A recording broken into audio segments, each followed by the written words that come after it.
a very exciting race on our hands today. It is raining in Montreal as of right now, and the drivers are making their way to the grids. Most of the drivers on full wets. We do have a couple of drivers out on the intermediate tyres, but it is heavy rain conditions out here in Montreal. And yeah, it's going to be very, very exciting indeed. The top three, totally three different teams. We've got George Russell starting on pole for the first time in 2 years. And he is, yeah, well, we're going to see what George can do, really. Yeah, 6 out of 7 of the previous pole sitters have gone on to win this Grand Prix. So let's wait and see. We haven't got a single Ferrari qualifying in a single Ferrari powered car in the top 10. And this is a power sensitive circuit, Montreal. So maybe that's indicating something about the Ferrari power unit. Yeah. A lot of interesting talking points. We are 30 minutes away from lights out. It doesn't look like we'll have a delayed start. It seems to be the rain has kind of eased up a little bit as of now. So we will have, everyone out, probably doing a normal grid start as well. The spray doesn't seem that horrific. Coming out of certain corners it does, but now everyone's done their laps to the grid. That has cleared up a little bit of a racing line. So yeah, the circuit not as bad as it was before. All right, do let me know what your guys' predictions are. It is very, very tough to say what is going to happen at this Grand Prix. But yeah, the two McLarens up there in third and fourth position, they have a good shot at a podium. To be fair, anyone really does have a good shot at a podium this weekend because, if you make the right strategy decision at the right time, you can recover so many places, you can go up so many places. It's just incredible. So a lot of uncertainty and pretty difficult to predict who is going to win this race. You've got to be adaptable. You've got to be ready for the conditions. And the rain is all right as long as you're willing to get wet. So let's see. Maybe Perez can make a massive recovery. It'll be pretty difficult, but who knows what will happen. Bottas and Zhou are both in the pit lane. They're both going to be starting from the pit lane. I think they're just making some setup changes to their car. And to be honest, I think this is actually a pretty good move from them because it is wet conditions. They know it's going to be raining, so they can modify the setup in whichever way they want because Friday practice and Saturday, that was all qualifying setup. And that was a dry setup, so they can tweak the setup a little bit and really optimize it for the race and wet conditions. And we could see maybe them scoring some points this weekend as well. So let's wait and see what happens. Let's wait and see. It is, of course, Lance Stroll's home race. We know that he is pretty good in changeable conditions. So maybe he has a shot. Maybe Fernando Alonso does. Maybe anyone. Yeah, maybe everyone does. Who knows? Who knows?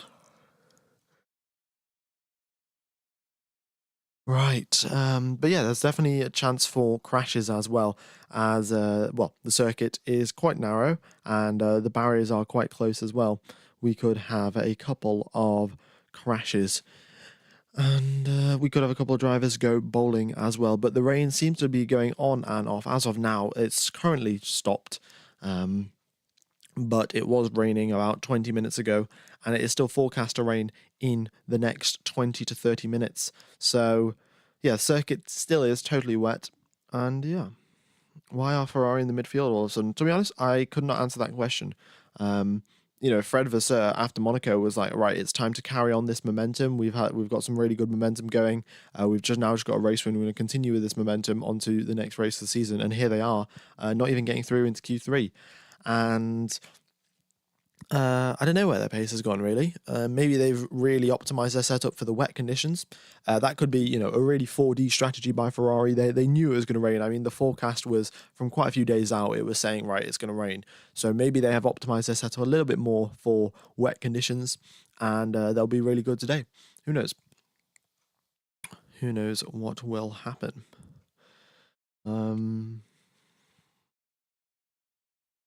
But yeah, 70 laps of racing here at the circuit Gilles Villeneuve.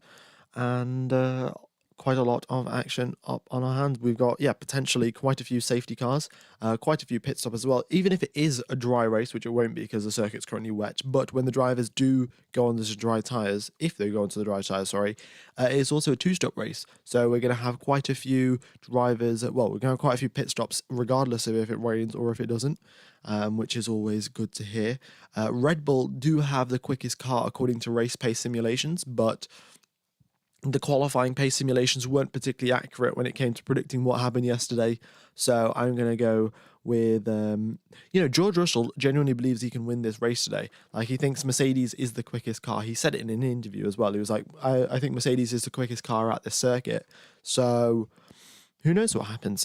George Russell genuinely believes that he can go on and win this. And with the elements coming into play, who knows what's going to happen? Bottas in the pit. Should he have either? Yeah, Bottas and Joe both in the pits. They're both going to be starting from the pit lane, but they should be fine, and no issues from them really.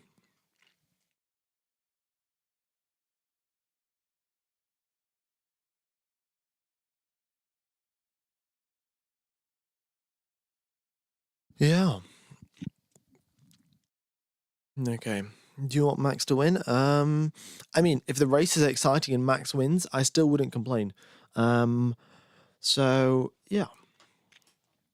I don't think we're going to hear the Dutch national anthem. I think we're going to hear a different national anthem today.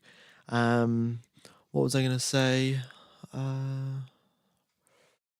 Why are they in the pit lane? I shall find out why they are why the Kick Saubers are starting in the pit lane.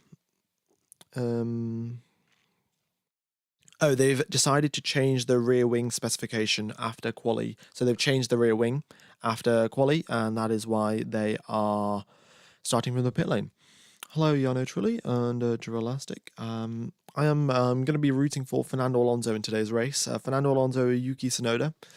But let's just wait and see. Daniel Ricciardo has a pretty good chance here, starting up in 5th position, done a brilliant job in qualifying yesterday after him getting quite a lot of, harsh comments from a couple of, I don't know, what would I say, journalists? Yeah, getting quite a few harsh comments from journalists about his performance. But Daniel Ricciardo bouncing back, giving up a solid performance for the team. And we'll wait and see what he can do, and if he can go on and replicate his first ever win in Formula One and win the Canadian Grand Prix. That would be one hell of a story indeed. Oh, hey, once again, thank you for the donation. Thanks for casting the race. I'm working today, can't watch. Hello, chat. Let's go, Yukio and Shaw for the memes. That is brilliant. Very much do appreciate it, buddy. And yeah, be sure to watch the stream afterwards. If if the race is really exciting, I would I think that's what I would do, even if you know what the result is. But yeah, cheers for supporting the channel, bud. Right, I hope the groundhog family resists from the groundhog family. There's actually quite a few groundhogs around the circuit. They haven't made an appearance this weekend, but yeah. Right. Will Guan Yu Zhou be in the 2025 Formula One season? By the looks of it, does not look like it. Since Audi are taking over the team, they have opted to get Nico Hulkenberg in as a driver, but they have not got anyone else currently signed, and we'll wait and see if they're going to sign Bottas, if they're going to sign Zhou. They really should sign Bottas. Bottas is a solid driver. I mean, the stat that he had 104 consecutive Q3 appearances is simply mind-boggling. 104 consecutive Q3 appearances is, yeah, Bottas is a brilliant driver and should not be leaving Formula One anytime soon. Yeah.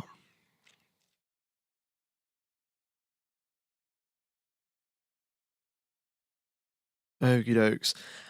Also, we do have we have a little bit of a question up in the air now.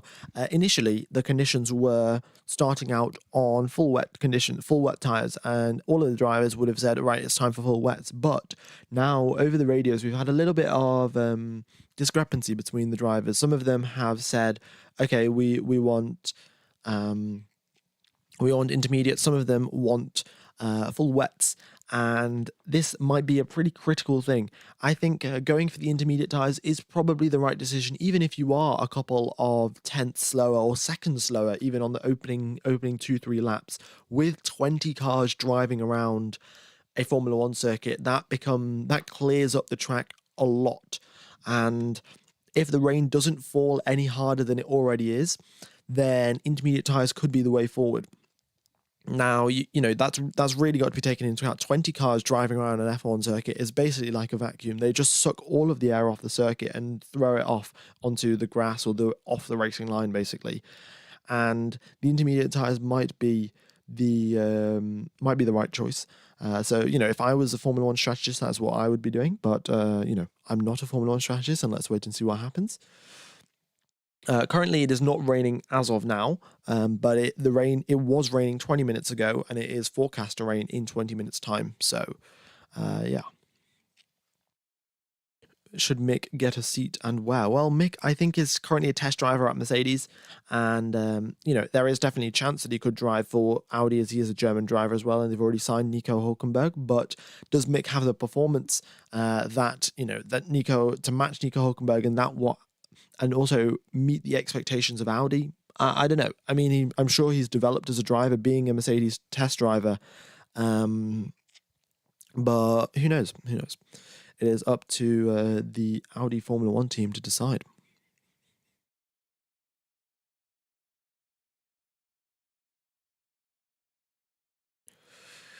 Yeah. All right. Also, yeah, Sergio Perez still he's got a big recovery to make, starting in 16th position.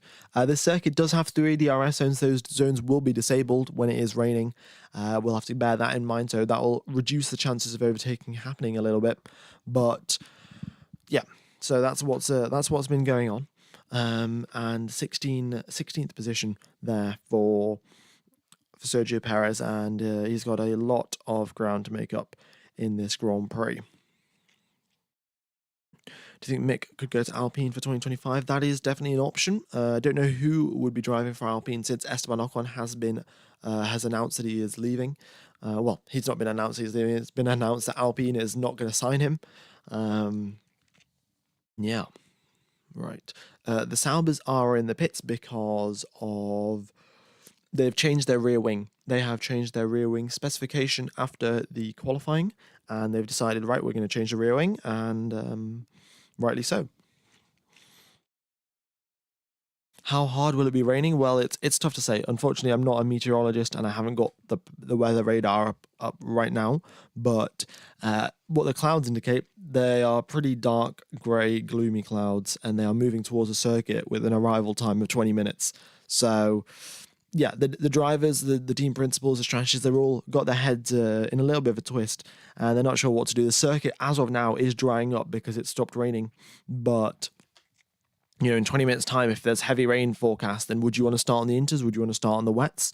Is there that much of a difference? Who knows? Yeah. Let's wait and see. Let's wait and see what happens. Right. We've got 1,400 people that have tuned in. Be sure to hit the like button, folks. That really would help out the channel. If we could hit 500 likes before the stream starts, then that would be fantastic. Can you show us the weather data? Unfortunately, well, firstly, there's no space left on the screen, and I haven't actually got a reliable source of the weather data. So, yeah, sorry about that.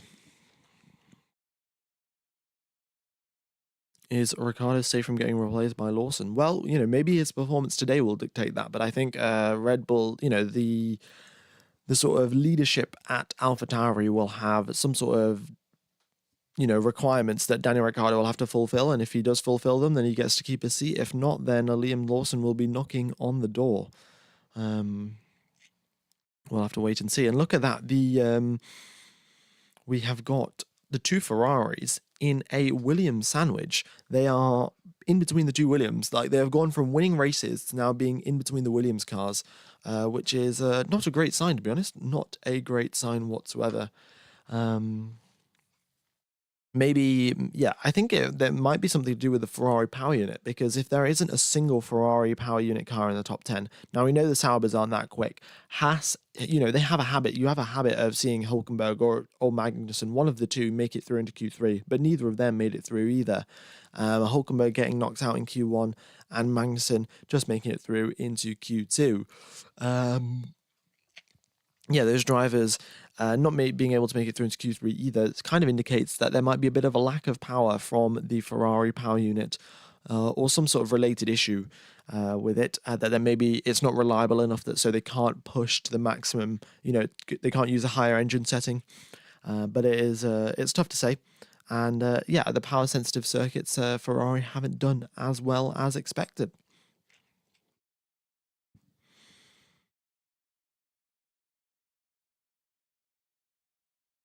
Right. Is it raining? It is currently not raining. And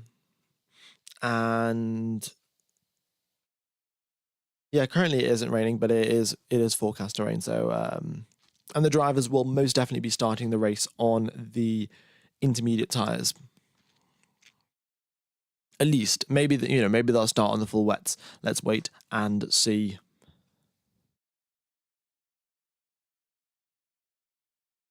Yeah, Lando Norris has just said it's more likely to be in intermediate tires. So, let's wait and see what happens. But we've got 70 laps of racing around here, at least 2 pit stops. One-stop strategy is, in fact, the slower strategy this weekend round. And with the teams and the drivers definitely starting on the intermediate tyres, let's wait and see what happens.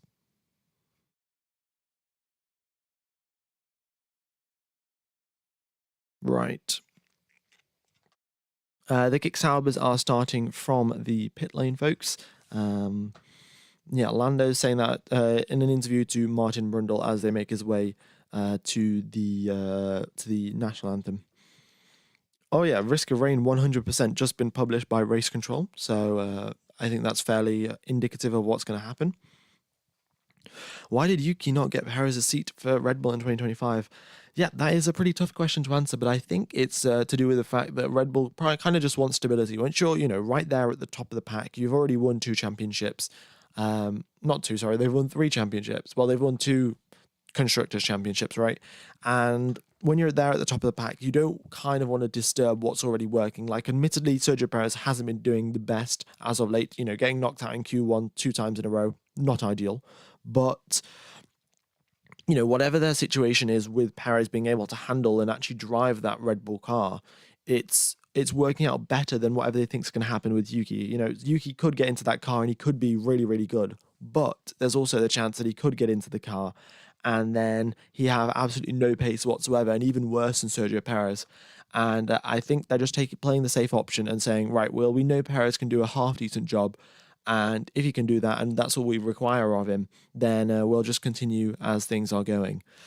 So I think that's the choice and the sort of reasoning behind why they made the choice to sign Perez again for another 2 years.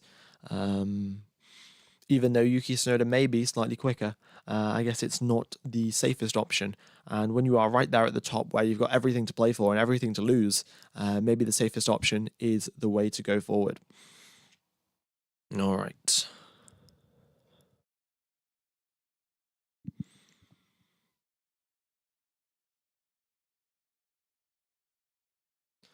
What else is going on the circuit?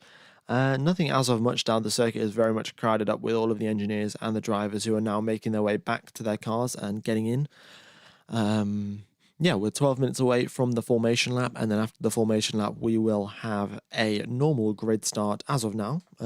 If the FIA decides to change anything, then that will happen, but they're making quite a few changes here to the Alpine of, I think it is Pierre Gasly. It seems like they've taken off the engine cover and changing a bunch of parts, but whatever reassembly work it is, they seem to be finishing it up as of now, so yeah, they should be fine, but bit of an odd situation there, making some final adjustments just before the start of the race. Yeah. All right. What else have we got to talk about? Well, Yeah, the Alpines. The Alpines were making some strong progress past couple of weekends, right? We saw them get through into Q3, I think, on in Monaco. But yeah, back down here at power sensitive circuit, and we see them drop back out, getting knocked out in Q1. So yeah, that's kind of what we're going with here. The power sensitive circuit of Montreal, and it's a bit of a weak spot for the Alpines and for the Ferrari powered cars, which is not something I was expecting to say. Currently in the Constructors' Championship, we have got Red Bull at 276 points, Ferrari at 252. That is a gap of 24 points between the two teams. But with Max Verstappen starting up in second position and the two Ferraris in 11th and 12th, there is a lot of ground to make up, and especially for Sergio Perez as well. Both the drivers, both Ferraris are at the points, and Sergio Perez is down in 16th as well. So, if any points are to be scored today, a lot of overtaking is going to happen, which makes it very, very exciting for us.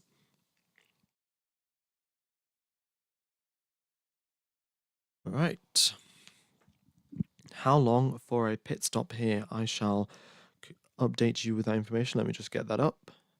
It is 18.5 seconds for a pit stop under green flag conditions, and it is 9.5 seconds for a pit stop under safety car or virtual safety car conditions. So the drivers save 9 seconds as they are if they pit under the safety car, and that is 18.5 seconds, rather quick actually compared to all of the other circuits. Normally it's 22 seconds, but there's 4 seconds saving, so that's probably why we're going to have a two-stop.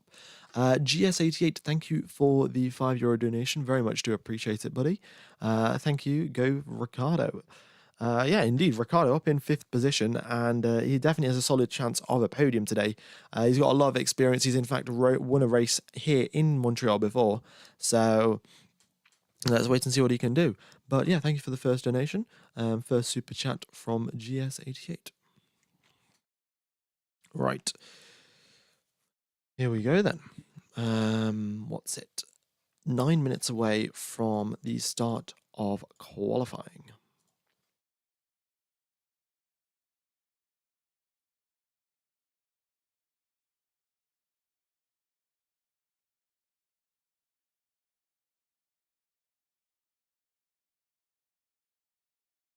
Right, here we go then.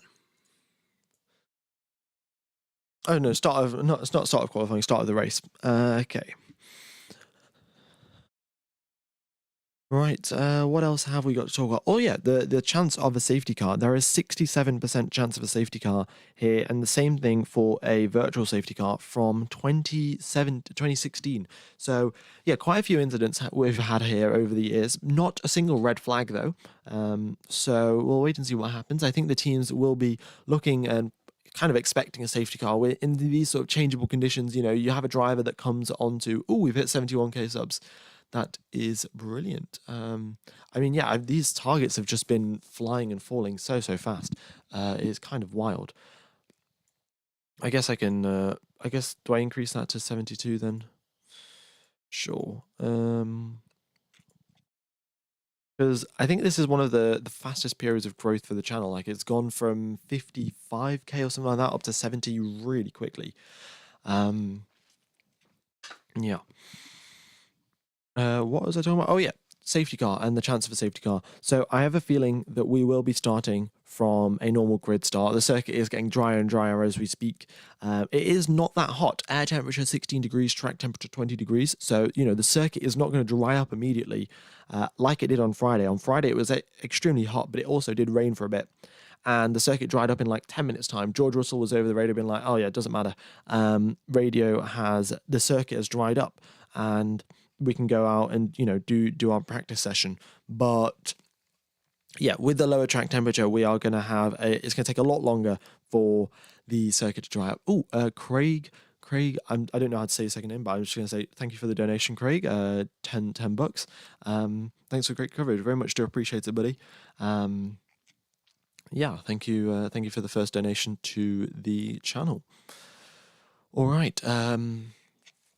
Here we are then. The grandstands are completely packed. All of the Canadian fans out there in Montreal today, weathering out the storm that that has been forecast for the past week or so. Which tyres are they going to start with? Lando Norris, when asked that question by Martin Brundle, answered with intermediate tyres most likely.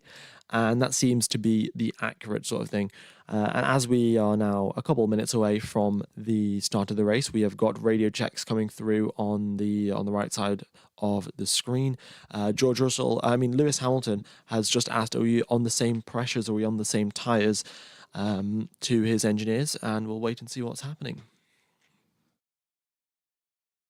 Okie dokes. Yeah, look, if you read that radio message from Logan Sargent, in fact, it's just gone off the screen, but it says that there is more rain coming and it's starting to rain now.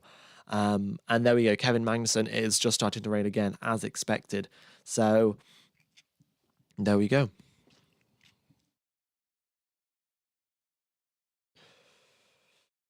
Okie dokes. Why are they just sitting on the track? They are sitting on the track waiting for the start of the race, waiting for the green flag from the FIA so they can start the formation lap. Right, who do you think will DNF first? Honestly, that's a pretty hard prediction, but if I'm going to be slightly, I don't know, I'm just going to, you could just say Logan Sargent's the driver who's going to crash first. Going to bin it on the second lap. Well, we shall wait and see. We shall wait and see what happens. But yeah, only a couple of minutes now till we get underway for the start of the race. And here we go. All right. We've also got the two McLarens up there in third and fourth position. Both of them are eyeing a podium, potentially even a win. We could see Oscar Piastri go on and get a podium, maybe even a win. That would be fantastic for a second season in Formula One. I'd really like to point that out. I think we forget that far too often. Piastri, I think he got Rookie of the Year the year that he joined Formula One, which was last year, because I think he was the only rookie. But oh no, I guess compared to Logan Sargent, it was Logan Sargent and Oscar Piastri that were rookies last year, and Piastri was definitely the quicker and the better rookie. But it's only Piastri's second season here in Formula One, and he is, and he's matching Lando Norris so consistently, doing a brilliant job. And it's just great to see him perform so well. We have got 70 laps of racing around the circuit Gilles Villeneuve. 4.3 kilometers is the circuit length. The top speed is 350 kilometers an hour, but I don't think we'll be hitting that anytime soon with the wet tires in play. We've got the softest tires in the Pirelli range, so heating those tires up when coming out of wet conditions should not be a problem. We've got the C5, C4, C3. But the main tyres that we will be focusing on today are the intermediate tyres and the wet tyres. It is starting to rain again. Maybe the teams will decide to go back onto the wets because of the forecast rain. But let's wait and see. I'll take you around the circuit till we get underway for the starting grid. So we've got the opening start-finish straight, that we've got DRS down that straight as well, and the drivers approach turn number one. It's a little bit tricky there. We see a couple of drivers locking up during the races and during qualifying as well, but you just take it around turn number one as a left-hander, and then the main thing for turn number two is to rotate the car. It's it's basically a hairpin turn number two. You rotate it around, and you sort of go up the hill towards turn number three, and then you go back down the hill towards the entry of turn number three. And you've got to make sure you hit that apex, and it's a chicane once again. So you get that chicane done very nicely. Good exit out of there. And also on the entry to turn number three, there is a lot of extra runoff, which the drivers end up using. But in today's wet conditions, that could be a nice big puddle for the drivers to sort of spin off an aquaplane on. Oh, there we go. We've got the tyre information. Everyone is starting on the intermediate tyres except for the two Hasses that are going for the full wet gamble. Okay, so that is interesting. Once again, for any of you guys just tuning in, both Alfa Romeos will be starting from the pit lane. They have changed their rear wings, so that is why they are starting from the pit lane. Everyone else is starting as expected from their normal grid positions. No penalties have been applied. And we have got So turn number 3 and 4, that's a nice little chicane. Turn number 5, nearly flat in dry conditions. Oh no, it's totally flat in dry conditions, sorry. It could be potentially a little bit of a lift in wet conditions. Turn number 6 and 7, you've just another chicane. You've got to hit those apexes perfectly. Make sure not to drive over a puddle, because that would cause a little bit of aquaplaning, and then you lose the rear of the car, and it's see you later, you're into the barriers. You've got another DRS zone coming out of 7 towards 8. The drivers are totally flat on the exit of 7, right up to the barriers. They brake a little bit for 8 and just kind of hit those apexes. Once again, there's not too, it's kind of just a chicane, a high-speed chicane. The main thing is not to lose the rear of the car. We saw this so much in practice, in qualifying, drivers losing the rear of the car as they enter into the corner. And in these wet conditions, it's going to be even tougher. And then you get to turn number 10, a nice little hairpin. Just brake at the 100-meter mark or so, and then rotate the car around. Some drivers take a wide line, some drivers take the inside line, but I have a feeling in the wet conditions, the wide line will be the optimal one. Down the back straight, you've got DRS, and then turn number 13 and 14, the final chicane, where you've got the wall of champions waiting for you on the exit. And that is a lap of Montreal. We are 30 seconds away from the formation lap taking place. All of the engineers have taken their places at the side of the garage, and here we go then. Right, let's get rid of this timer at the top, at the bottom of the screen. There we go. Let's increase the like target. Thank you everyone for tuning in. We've got 4,500 people that have tuned in. Very much do appreciate it, folks. And yeah, hope you enjoy the coverage. We'll have the drivers making their way onto the formation lap very shortly. In fact, there they go. And we've got George Russell, Lando Norris, and everyone moving about now, getting those tyre temperatures up, getting the clutch settings ready for the start of the race. Clutch settings very important, especially in these wet sort of conditions. You really want to nail those clutch settings so you can get a brilliant exit and potentially make a couple of positions up on the start of the race. Right, I'm going to have a quick sip of water, folks, but let's get ready for some racing. We've got the formation lap underway, and maybe it's the right choice. Looking at the amount of spray that there is coming off all of these cars, maybe the choice from the Haas team to go with the wet tyres is the correct choice. We've got drivers squirming around, testing out the curbs. This is something very critical. We see this from the experienced drivers. What they do in the formation lap, they drive over some of the curbs, because there are some curbs in wet conditions that can actually give you an advantage. There are some curbs that will totally spin you out, and that is the kind of knowledge that you need to gather while you are on the formation lap and you've got time to not go full send. So we're seeing this with Hamilton and Alonso, and we previously saw this, any sort of these experienced drivers, they know what they're doing. And as expected, as they go around the hairpin, everyone is taking the wide line, not going too close to the curbs, because that is a particularly dangerous one. And everyone seems to be all right with the visibility, and it is a standing start. It has been confirmed by the FIA. We will have a standing start. Risk of rain 100%. It is currently raining as of now. DRS has been disabled, so we won't have any DRS until it starts drying up. We've got 5,700 people tuned in. Very much to appreciate all of the support folks. And we've got the rain. The rain will be lasting for the next 10 to 15 minutes. We're just going to have more rain for the next 10 to 15 minutes, and then it is going to start to dry out. But yeah, for the first 15 laps or so of this race, we are going to have a full wet conditions. Right, I'm going to have a quick sip of water, and we are getting ready for the start of the race.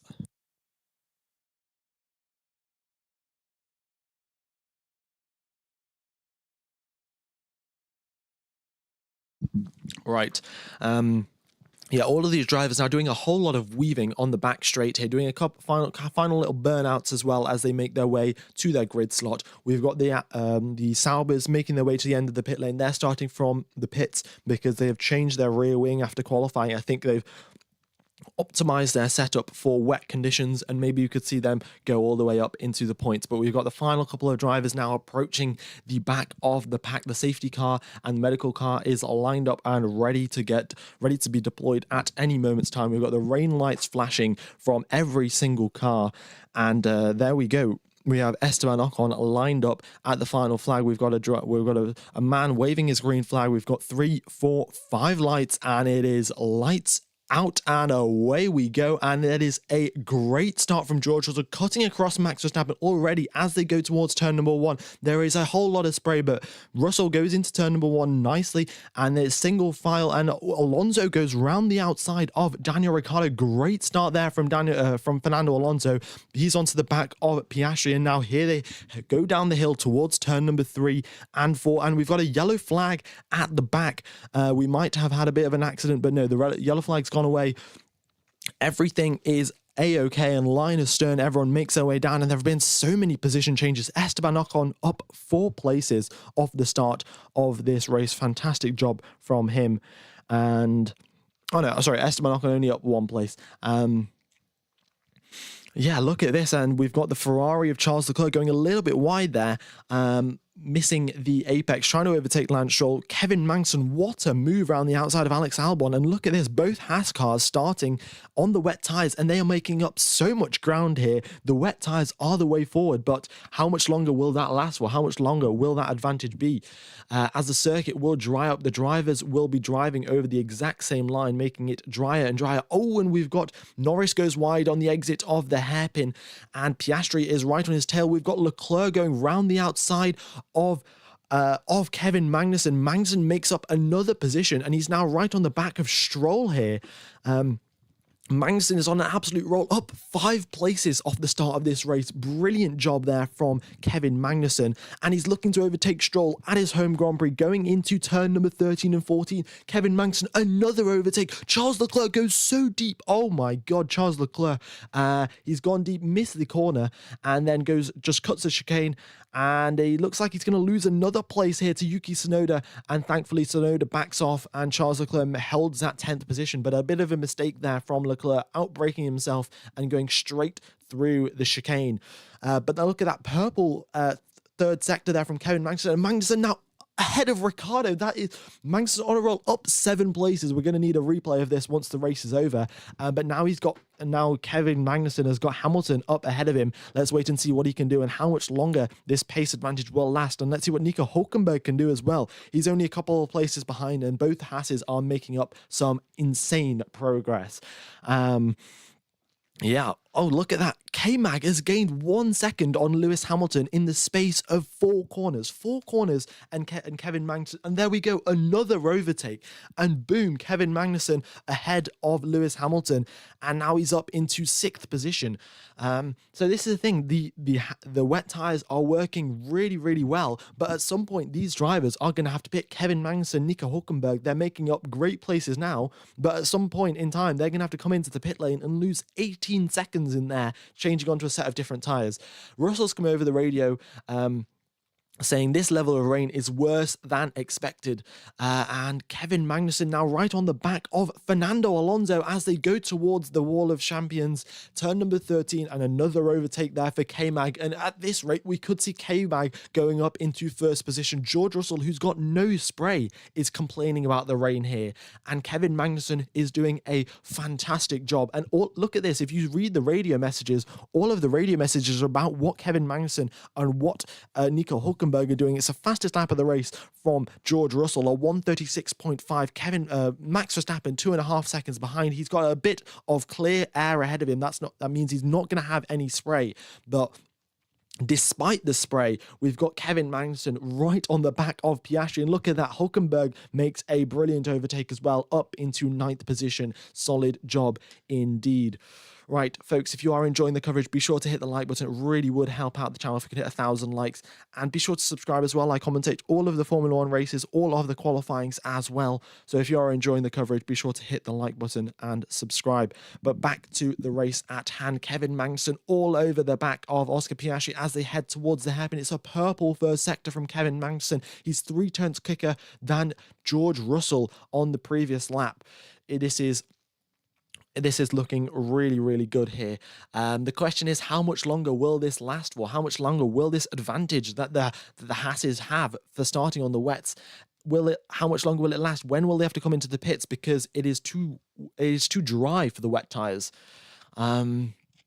But there we go. K-Mag makes the overtake on Oscar Piastri. There is nothing he can do about it. And now Piastri's got a whole lot of spray in his visor, and the chance of an overtake has gone to absolute zero. And also the other thing to keep in mind here, normally the teams are waiting for the drivers to say, okay, it stopped raining, so now we're going to switch on to and think about switching on to the intermediate tires. But because of the spray, there is so much spray going on that they cannot even tell what's happening, and they don't know if it's still raining, if it's not. The only reliable person to say if it's raining or if it's not is George Russell, who's at the front of the pack. How much longer will that last, though, after Kevin Magnussen goes half a second quicker on the previous lap than George Russell? 20 overtakes. Yeah, look at that. K-Mag up 10 positions. Nico Hulkenberg up 10 positions. Wow. I mean, I'm going to have to... We are what, 4 laps into this race, and I'm going to have to give Kevin Magnussen driver of the day already. I mean, wow. Yeah, Hulkenberg right there behind the back of Lewis Hamilton. Let's wait and see what he can do. Kevin Magnussen, though, 2 seconds behind Norris. He's got a little bit of a while now to make up some ground. All right, Leclerc has been told over the radio, we are seeing something strange on the engine side. Keep pushing, we are looking into it. So Leclerc could potentially have an engine issue, and that's a slower than personal best first sector for Charles Leclerc. Looks like he made a bit of a mistake because his second sector was A-OK. The rain is lighter in the pit lane, has been told to Oscar Piastri, and no more rain expected for the next 20 minutes has been told to both Ricciardo and Tsunoda. So yeah, as the rain has now started to ease off a little bit, the pace advantage that the Hasses have is also going to wear away slowly but surely. Yeah.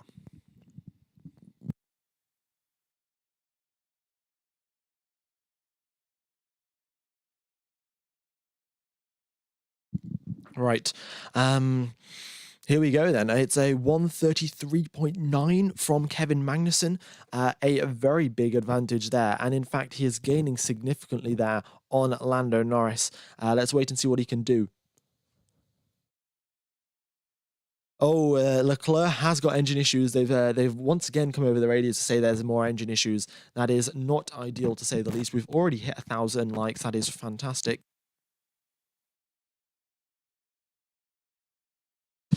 Yeah, Red Bull should have signed K-Mag. That would be, yeah, with the kind of performance that he's displaying today, it is brilliant. And this kind of goes to show that K-Mag can race cleanly. Like, look at the amount of overtakes that he's made. He's made 10 overtakes in today's Grand Prix in the space of 5 laps, and every single one of them was so clean. So, yeah, any of those K-Mag doubters out there, well, this is it's gonna, well, prove you wrong, I guess. Yeah. But Hulkenberg has been stuck behind Hamilton for a bit now, and Magnussen has been gaining on Norris, but not made significant inroads. So let's wait and see. Tsunoda said over the radio, tyres are heating up, and in 2 laps we will be in working range. So yeah, the intermediate tyres now coming into their window, and the wet tyres will be losing pace. Max Verstappen takes the fastest lappers away from Kevin Magnussen, and Kevin Magnussen slower than his previous fastest lap. So yeah, exactly as expected. The wet tyres were great for the start of the race, but now as we progress, we've done 6 laps of racing, we've got a sort of a drier line emerging. The tyres are coming out of the window for the wet tyre runners, and the Hasses are going to have to pit soon enough. And if they come into the pits now, Kevin Magnussen, who's currently in 4th position, he's going to drop all the way down to 18th position, which is around about where he started. He started in 14th, but regardless, he's losing all of these positions now. And Leclerc's radio has just been told that people on the inters are now going faster than people on the wets. So the inters are the correct tyres, and in 2 laps' time, they will be up to temperature. There we go. Yeah, the Haster class is over, and the drivers both Haas drivers are now going to have to go searching for puddles to cool the tyres down and get them into the correct temperature. Meanwhile, everyone else will be sticking to the dry line as much as possible to heat up their tyres. Yeah, oh, we have a yellow flag. Oh, Logan Sargent, and someone predicted this at the start of the race, but Logan Sargent is in the barriers. He seems to be fine. The car has not got that much damage. He reverses out of the barriers, and he is making his merry way back onto the circuit. But yeah, he locked up straight into the barriers, but the front wing is A-OK. No damage there, no debris on the circuit, and it is green flag racing once again. But so Logan Sargent is the first driver to have an off, but managed to get away with it without having a without having any sort of damage whatsoever. We've got another driver missing the chicane. Who was that? It was Fernando Alonso, I think it was. Fernando Alonso Fernando Alonso just missed the chicane there. And he's under pressure from Lewis Hamilton. Lewis Hamilton misses the following corner. Okay, and now he's going to have to slow down to let Fernando Alonso past.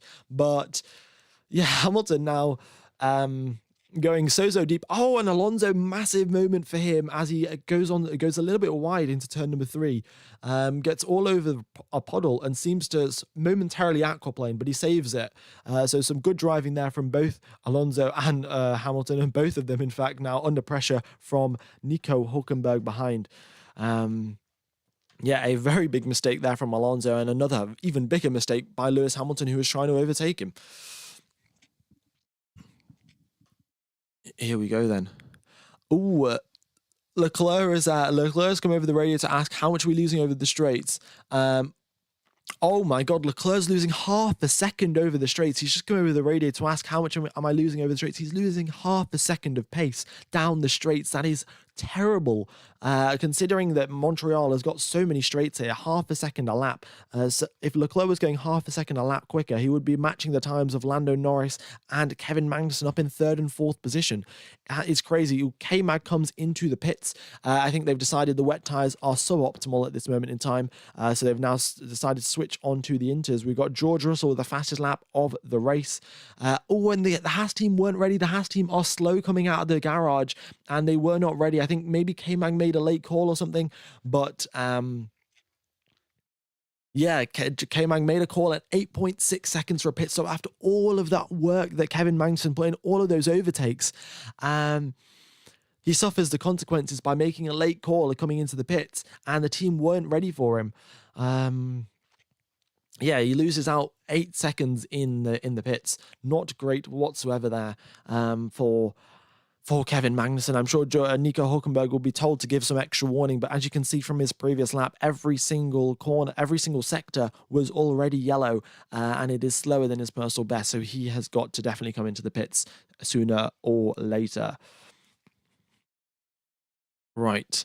And look at that, Max Verstappen, a purple middle sector, and he's 2 seconds behind George Russell. He is really closing that gap up. It was, I think, 3.5 seconds at one point. Now it's down to 2.2 seconds. And George Russell has now got it all to do. He's got to defend against Max Verstappen in the rain. That means Verstappen doesn't have the DRS. The Red Bull Honda engine will not be powering its way past the Mercedes anytime soon.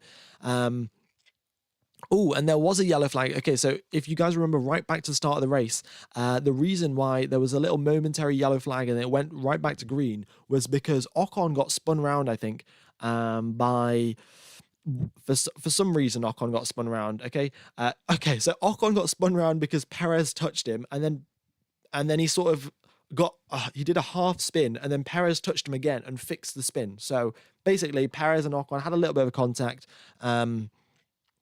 And that's why we had a yellow flag at the start of the race. Logan Sargent missed the corner at the start of the race, but he went very, very slowly and got away with it. No DRS because it is wet conditions. It's kind of unsafe to have less downforce than you already normally do in wet conditions. So that's why DRS is disabled. And a fastest lap of the race there from Max Verstappen. He gains half a second on that previous lap compared to George Russell. That is incredible how much pace that he's got. And Max Verstappen, I mean, he's got so much experience in the wet. And the sun has come out as well, so the circuit is really going to dry up rapidly. When will be the correct time to switch onto those slick tires? The sun has really come out now. Track temperature 23 degrees, air temperature 16 degrees. But on Friday, when it was raining and then the sun came out afterwards, George Russell said the circuit dried up in a matter of 10 minutes. So, 10 minutes is around about eight laps, 6 laps, 7 laps. So in 6-7 laps, we could see drivers coming in to to put on some slick tires. Leclerc's come over the radio saying it's impossible to overtake with this issue, and his engineers just said, I know. not the most responsive there. And Fernando Alonso, Lewis Hamilton having a great battle as they make their way down towards turn number 1. A fantastic drive from both of them. And we've got a fastest lap of the race there from Lando Norris. He goes 0.2 quicker than Max Verstappen. So Norris now picking up the pace here. He's got 7 seconds to gain all the way up to Max Verstappen, but let's wait and see. That 7 seconds, if there's a safety car, Norris comes into the pits, Verstappen doesn't, and Norris has gained all of that time right back. So, yeah. Let's see what happens. Verstappen closing that gap up though, 1.4 seconds. Let's see what he can do. Let's wait and see what he can do. Daniel Ricciardo has been noted for doing a false start. I think Daniel Ricciardo maybe started and then stopped, or just like started a little bit early. I'm not sure what he did. Well, actually, if he started a little bit early, it would be called a jump start, but it was a false start that Daniel Ricciardo has been noted for. So, but yeah, no penalty as of now. I will keep you updated on what happens there. Right. Yeah, there is a very big dry line that is forming on the circuit. Admittedly, it's not dry enough for for slick tires, but yeah, it's definitely forming. And in a couple of lap times, we could see that happen. Also, there's been resurfacing that's happened on this circuit a couple of months ago, and that is the reason why it's so difficult to predict what's going to happen when the drivers switch onto the slick tires, because the new surface is doing some very odd things. Like sometimes it will be totally dry. Sometimes it'll still be there'll be a slick layer on the top that makes it impossible to drive on slick tires. But let's wait and see. Max is under DRS range, but DRS has not been activated since we are still in wet conditions. I will notify you when DRS is activated. But Verstappen, gaining at a rate of knots here. George Russell was confident that his car was the fastest in these sort of conditions at this circuit. But let's wait and see. Daniel Ricciardo is under investigation for a false start. It was noted previously. It is now under investigation. And then he may have a penalty heading his way. Let's wait and see. Charles Leclerc, they're doing a fantastic job. He is half a second down in terms of pace on the straights, yet he can still hold that 10th position. That is brilliant driving from him. And if he did have that extra pace, maybe he would have made his way up further up into the points. Max is definitely faster in the wet. I would trust that. Just watching the 2016 race highlights, 2016 Brazil, the sort of skill that he showed driving in the wet on that occasion makes me just kind of gives me confidence that Max will be the quicker driver in the wet conditions come today. But Lando Norris is no slouch either. Look at that. He's been racing in the rain ever since he was born, because he was born in Britain, and it's always raining in Britain. Fun fact. And Lando Norris, fastest lap from him. He goes 1.2 seconds faster than 1.7 seconds faster than Max Verstappen's previous fastest lap. So Norris 1.7 seconds faster on the previous occasion. Hamilton, Daniel Ricciardo gets the overtake on Nico Hülkenberg. Hülkenberg has made up quite a big train there. Daniel Ricciardo, the first driver to get past. Track conditions are firmly in intermediate conditions, yet Nico Hülkenberg still stays out on the wet tyres. And we'll wait and see what he can do. But maybe the wet tyres, maybe he's just going to stick it out, because in 6-7 laps time, we're going to be moving on to the slicks, potentially, especially if the sun stays out. So, yeah, maybe that's the strategy. Nico Hülkenberg just stays out on the wets until it is slick tyre conditions. Let's wait and see. And it's a 5-second penalty for Daniel Ricciardo. He has been given a 5-second penalty for a false start. Yeah, not great there for Daniel Ricciardo. But to be honest, it kind of caught me out as well. The 5 lights were held out for such an abnormally long amount of time. I preempted, I sort of jump-started the lights out and away we go, even though the lights actually hadn't gone out. So I would see how Daniel Ricciardo has done it. Just let go of the clutch a little bit too early, expecting the lights to go green. Yeah, has got a 5-second penalty for that mistake. Okay, and look at that. Max Verstappen within half a second now of George Russell as he makes his way down towards turn number 6. One of these corners is so tricky. George Russell has been told over the radio, expecting another rain shower in 20 minutes from now. Okay, yeah, Russell has come over the radio saying, tell me what you'd like me to do with these tyres. these tires are going to wear very quickly, and they've come over the radio to say just be careful not to tear the intermediate tires. We've got Nico Hülkenberg coming into the pits now. He's been out on the wet tires for 11 laps. He comes into the pits, 2.8 second pit stop for him, and he will be coming out onto, I think, the slick, not the slick, sorry. I think he'll be out on intermediate tires as expected.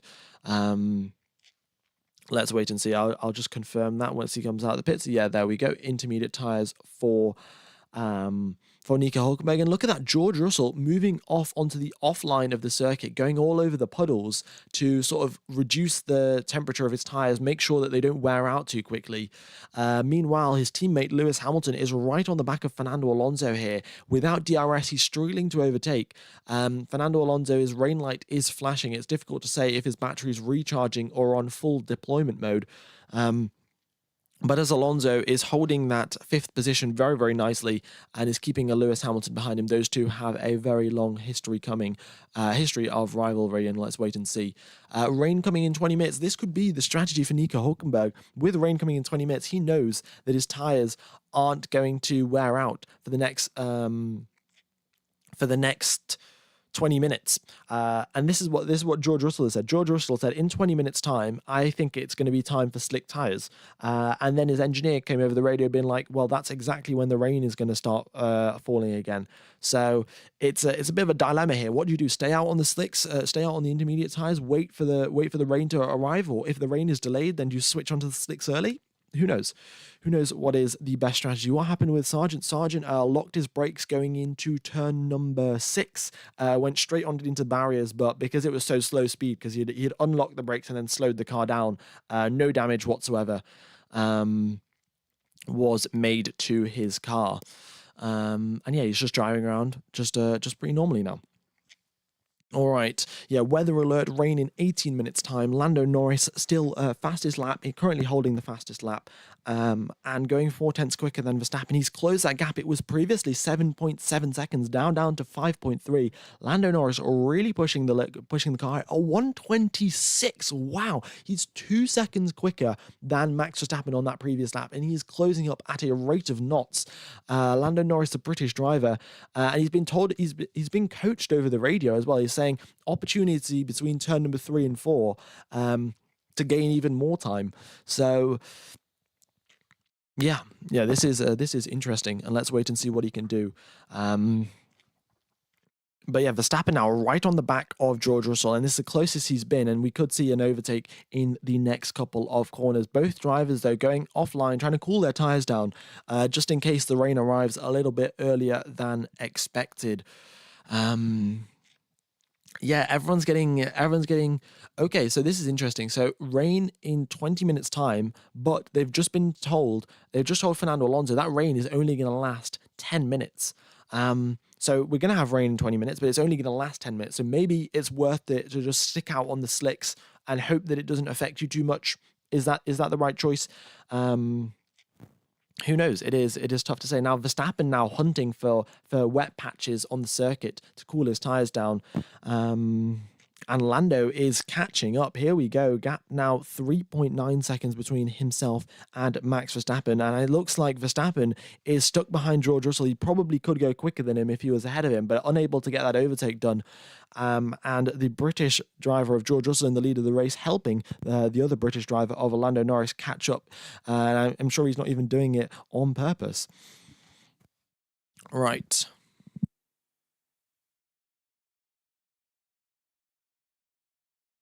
Oh, incredible. We've got 14,000 people tuned into the stream. Very much to appreciate all the support, folks.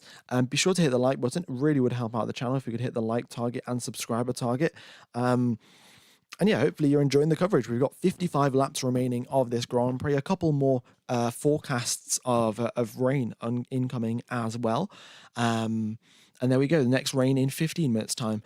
So let's keep our inters in good health. That's what's been told to Nico Hülkenberg. Everyone else's will be old by then. So Nico Hülkenberg looking to capitalise off the fact that his intermediate tyres will be in much better condition when the next bit of rain arrives.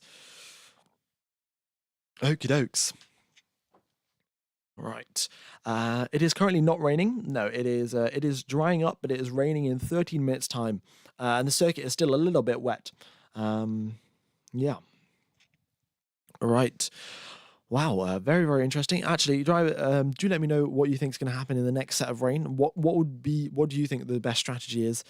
Because I would say stick it out on the intermediate tires for as much as possible, and then because the next bit of rain is only predicted to be 10 minutes.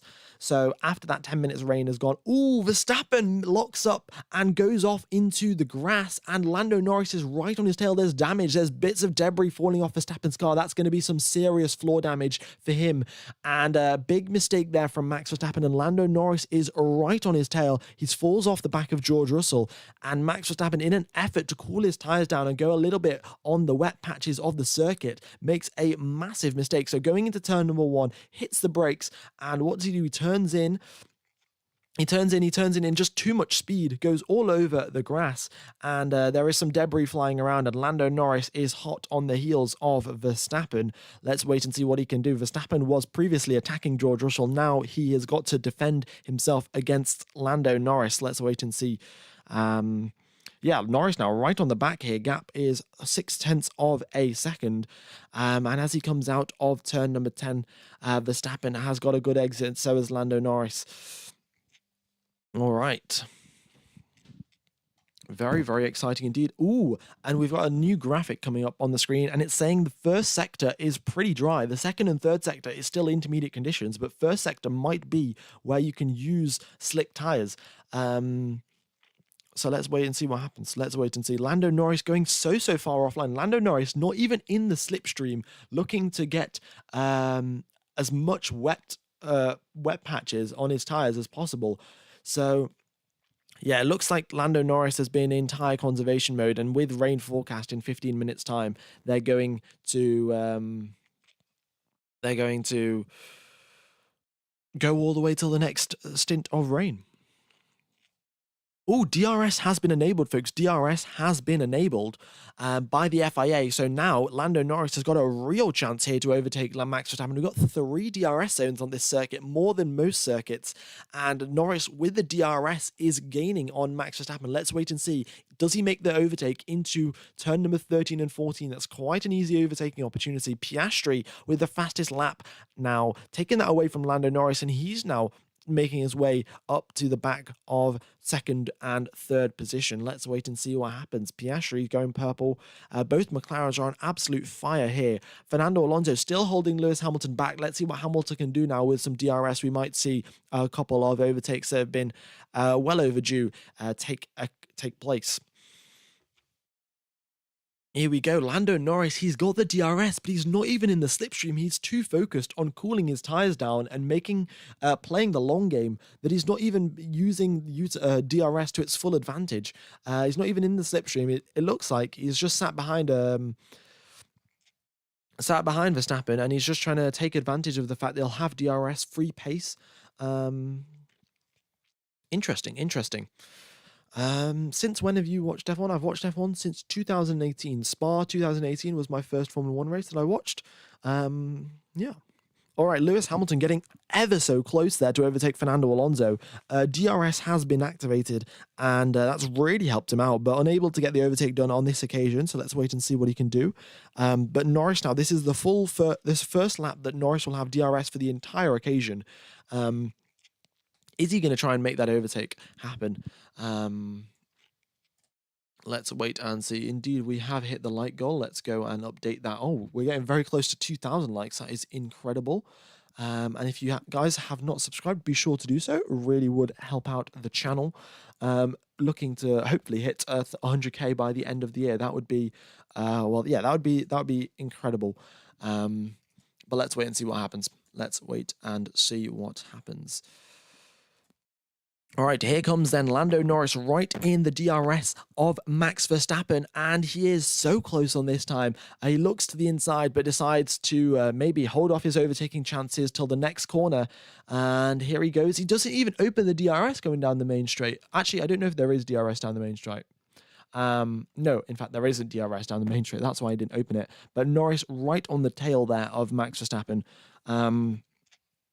And it's the fastest lap for Oscar Piastri. So Piastri now gaining on both the drivers. Even without DRS, Piastri is quicker than Norris. So that is a feat to behold. And on Oscar Piastri, in a couple of laps' time, it will be right on the back of his teammate. And we could have two McLarens up on the podium with Verstappen with a little bit of damage on his car after that off-track excursion at turn 2. We could see...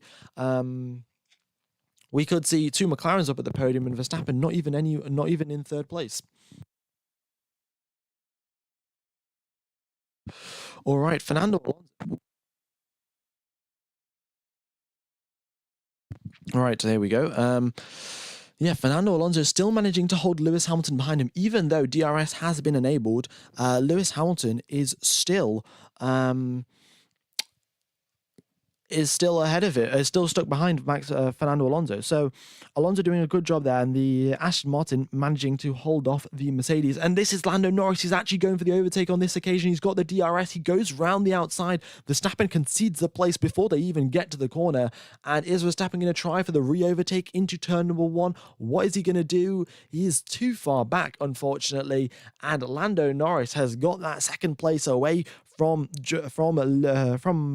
Max Verstappen, and look at that, he's only a second behind George Russell. In all of that squabbling, they managed to actually catch up to George Russell, and now the gap between Russell and Norris is less than a second. We could have Lando Norris leading another race in this season and maybe going on to win. Look at that, the gap's already down to 4/10. George Russell is coming under pressure here, and a bit of a mistake from him as he comes off the exit of the first sector. And we have got a three-way battle for first place. This is what we love to see in Formula One. We're on lap number 21 of 70. The drivers have done 20 laps on the intermediate tyres. They will be approaching the end of their life soon enough, and we could see a couple of pit stops. But right now, the main focus is Lando Norris versus George Russell for the lead of this race as they head towards the hairpin at the end of the circuit. Lando Norris is so close. He's millimetres away from George Russell. Both of them barrel out of the final corner, and George Russell hasn't got the DRS. Lando Norris does. He's weaving around a little bit, and here comes Lando Norris. DRS activated. He's tucked right into that slipstream. George Russell looking his mirrors. He's going defensive. Norris goes round the outside, and George Russell goes a little bit deep. He cuts the chicane. Oh my God, George Russell had to go over so much wet. George Russell went defensive, and he's lost another position. Verstappen overtakes George Russell. A massive blunder by George Russell as he goes over the wet part of the circuit trying to defend against Lando Norris, forgets about the fact that his tyres are wet, tries to brake, and completely misses the corner, loses the places to Norris and Verstappen. A huge blunder there from George Russell, and he's dropped from first to third in the space of 2 corners. And Lando Norris is leading this race, and the gap between himself and Verstappen, 2 seconds. Verstappen had to brake there because George Russell sort of did an unsafe re-entry back onto the circuit. I'm sure he didn't have much control over the car, to be honest. With the amount of wet water that he had on his tyres. But yeah, Verstappen had to hit the brakes there to make sure he didn't crash into the back of Russell. And the gap, that has really helped out Lando Norris. 3 seconds is the gap between himself and Verstappen. What a sequence of events that have just unfolded in front of us. We'll see what happens with George Russell. I don't think he'll get a penalty because he couldn't really control the car either way. But wow. Wow, we've also hit 2,000 likes. That is incredible. The likes that just keep going up. I guess we go to 2,500 then. And thank you everyone for subscribing as well. 17,000 people have tuned into this coverage. Very much do appreciate all your support. If you are enjoying this, I commentate for all of the qualifyings, all of the races. This season, and in 2 weeks' time, I'll be commentating the Spanish Grand Prix. But as of now, the focus lays solely on Lando Norris, who's got a fastest lap of the race as well, and has extended that gap to Max Verstappen by 1 second in the previous 2 sectors. 2 sectors, and Lando Norris is 1 second quicker than Max Verstappen. It seems the damage that Verstappen got on his off-track excursion at turn 2. Is really costing him, and the FIA have noted the unsafe re-entry from George Russell. They've noted the incident, so let's see what George Russell gets. It will probably go under investigation, but yeah, let's wait and see. And rain is forecast. Keep that in mind, folks. Rain is forecast in the next 3 to 4 minutes. It might be a little bit later. Daniel Ricciardo's just said 10 minutes. He's been told over the radio 10 minutes time. But let's wait and see. They've told Lewis Hamilton that the rain will be light and then it'll start to intensify. So yeah, a little bit of mixed messaging going on between the team radios. I'm sure the radar isn't the most accurate thing in the world, but the circuit is really drying up now. And if you do want to go onto the slicks now would be the right time. But with the fact that you know that rain's coming in the next 10 minutes, maybe not. Maybe you want to stay out on the slick tires, on the intermediate tires. Sorry. Yeah, here we go then. Charles Leclerc lost a position to Yuki Tsunoda and Alex Albon. I think with the fact that he's down on power is it's not ideal there for Charles Leclerc, but he's managed to stay ahead of his teammate. Maybe they'll switch around. But let's wait and see. Fernando Alonso doing a brilliant job there, keeping ahead of Lewis Hamilton, even though Hamilton has got the DRS. Oh, a little bit of a moment there from Lewis Hamilton as he gets onto the curb, and another moment with the wet tyres for the Mercedes. George Russell suffered from it. Lewis Hamilton making a little bit of a mistake there as well. Right. Also, I've got to keep this in mind, folks. Maybe in these sort of drying conditions, going defensive is actually not the right decision. You want to stay on the racing line, force the driver that's trying to overtake you to go onto the wet part of the circuit, because that's what George Russell, that's a critical mistake that George Russell made. He went defensive, which the defensive line is all over the wet part of the circuit, which slows you down inherently. So the best form of defense on a drying circuit is actually just not defending whatsoever. Yeah. Right, Oscar Piastri now, he's right on the back of George Russell. George Russell was very, very quick in qualifying. He was very confident after qualifying, saying that his car is the fastest car in these sort of conditions. But here comes Oscar Piastri. He is now 5/10 behind George Russell. He's got the DRS, and maybe on the next lap, he'll be able to get an overtake done as well. This is looking really good for Piastri and Verstappen as well, coming under a little bit of pressure here. George Russell now staying on the back of Verstappen, and if he can pick up the pace a little bit, he will get DRS off him as well.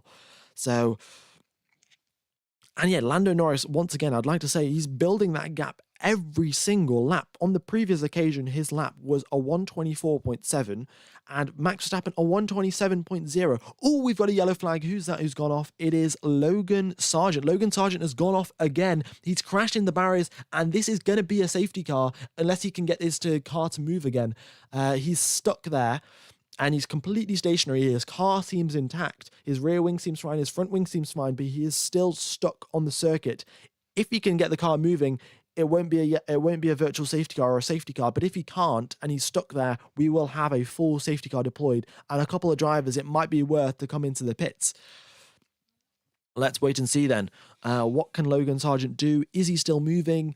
No, Logan Sargent...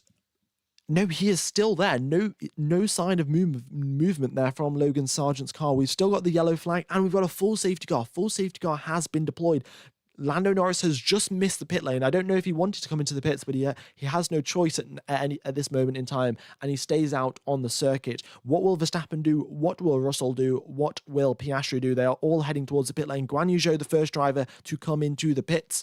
Let's wait and see what happens. Logan Sargent climbing out of the car now, trying to pull the steering wheel out of the Williams. It seems to be stuck or something. And we've got drivers, everyone coming into the pits, everyone coming into box now. Guan Yu Zhou comes out of the pits, and we've got Verstappen now. Everyone making their way in. Maybe someone's going to get a quick jump in the pit lanes. Is someone's going to have a slow stop? Everyone gets a quick stop and everyone holds position. And George Russell is so close to overtaking Verstappen, but everyone 2.2 second pit stop for George Russell and 2.6 seconds for Verstappen, but everyone maintains position and they come out of the pit lane with a fresh set of intermediates. This is really going to cast Lando Norris if he can't get another pit stop under the safety car. In fact, he won't be able to get another pit stop under the safety car. Everyone's now going to catch up to the back of the safety car, and that'll be that. Fernando Alonso comes in through for a 4.3 second pit stop. He might have lost a position there to Hamilton. Yes, he did. Fernando Alonso, after defending for so long, so well, loses out in the pit lane after the Aston Martin crew make a blunder. 4.3 seconds for Fernando Alonso, 2.4 seconds for Lewis Hamilton, and he loses the place in the pits. Very, very unfortunate there for Fernando Alonso. Aston Martin costing their driver one position there. We'll wait and see if Alonso can get the overtake done. If he was able to defend, he might be able to get the overtake done. But now we've got the replay from Logan Sargent. He turns into turn number 4, touches the curb. The car just does a nice little 180. And then there he is, stuck on the side of the circuit, unable to get the car going again. And yeah, just a tiny little bit of damage, a couple of pieces falling off his rear wing. But he would have been fine to continue racing. But yeah, his car just was not restarting. And that is a big F in the chat there for Logan Sargent. First driver to DNF. What does Lando Norris do? Lando Norris does come into the pit lane. Will he come out ahead of the remaining drivers? That is the question. Guan Yu Zhou has been lapped. He is already a lap down. Will they let the other drivers, will they let the lap cars through? Will they not? That might give Lando Norris a bit of a buffer. This is going to be tight here. Verstappen making his way out into turn number 1. Lando Norris coming through from the pit lane. Who makes it through ahead? It is Max Verstappen in first place.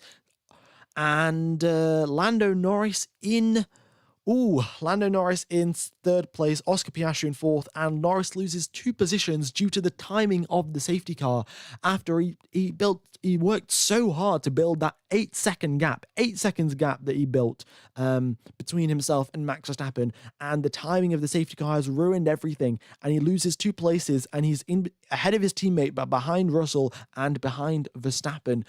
That has not worked out nicely there for Lando Norris, even though he was clearly the fastest out of everyone on the circuit. There's a big blunder going on in the pits for...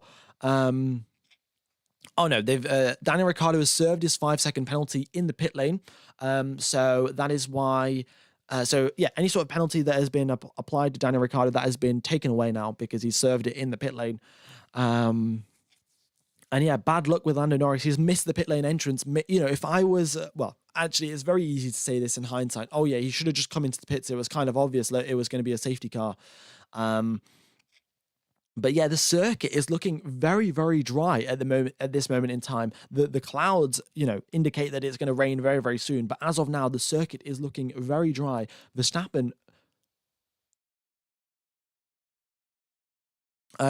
over the radio, I'm sure will be making some sort of comments about how dry it is, because there are only a couple of wet patches still around, and these intermediate tyres are really going to turn into slicks very, very soon.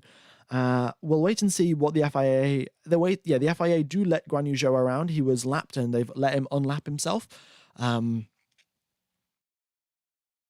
Right, yeah. Right, Matt Hunter 565 has said, I'm 40 minutes away from there and it's raining here. So, it could potentially be raining. The clouds really do indicate that it is going to rain. And in fact, the forecast also said that it's going to rain. So let's just keep that in mind as we are under the safety car as of now, and let's wait and see where the safety car takes us. We're 100 likes away from the like target. We are 347 subscribers away, 346 subscribers away from the subscriber target. If you guys are enjoying the coverage, be sure to hit the subscribe button and the like button as well. It's been a pleasure commentating to you folks, and I hope you guys are enjoying it. All right, the safety cars... Okay, George Russell has just asked over the radio, well, how is the weather looking for the rest of the race? So let's wait and see what happens. Let's wait and see what they reply. There's a good long dry spell after this next band of rain. Okay, so we're going to have a bit of rain in the next 10-15 minutes or so, or maybe 5-10 minutes. It's hard to say. The spotters have spotted very light rain, according to Lando Norris. So the McLaren team, they have spotters deployed at different parts of the circuit, and they've said, we've spotted some light rain. And... so yeah, this rain that was forecast is now falling under the safety car, and after that, it is going to be dry conditions after that bit of rain. Alonso is just over the radio asking, where is the rain? And they've said shortly coming in into turn 8 and 10. I don't know if that means 8 or 10 minutes, or if that means turn number 8 or 10. But yeah. Right, I'm going to have a quick sip of water. We have done 28 laps of racing here, 28 laps of action-packed racing, and we have got Max Verstappen, George Russell, Lando Norris leading us away from the safety car in a couple of laps. The recovery vehicle has already picked up Logan Sargent's car, and they will be taking that away down the escape road. So it will be only a matter of time now before we get a full safety car restart, and we'll have some more racing. I'm going to have a quick sip of water. I will be back in just a second, folks.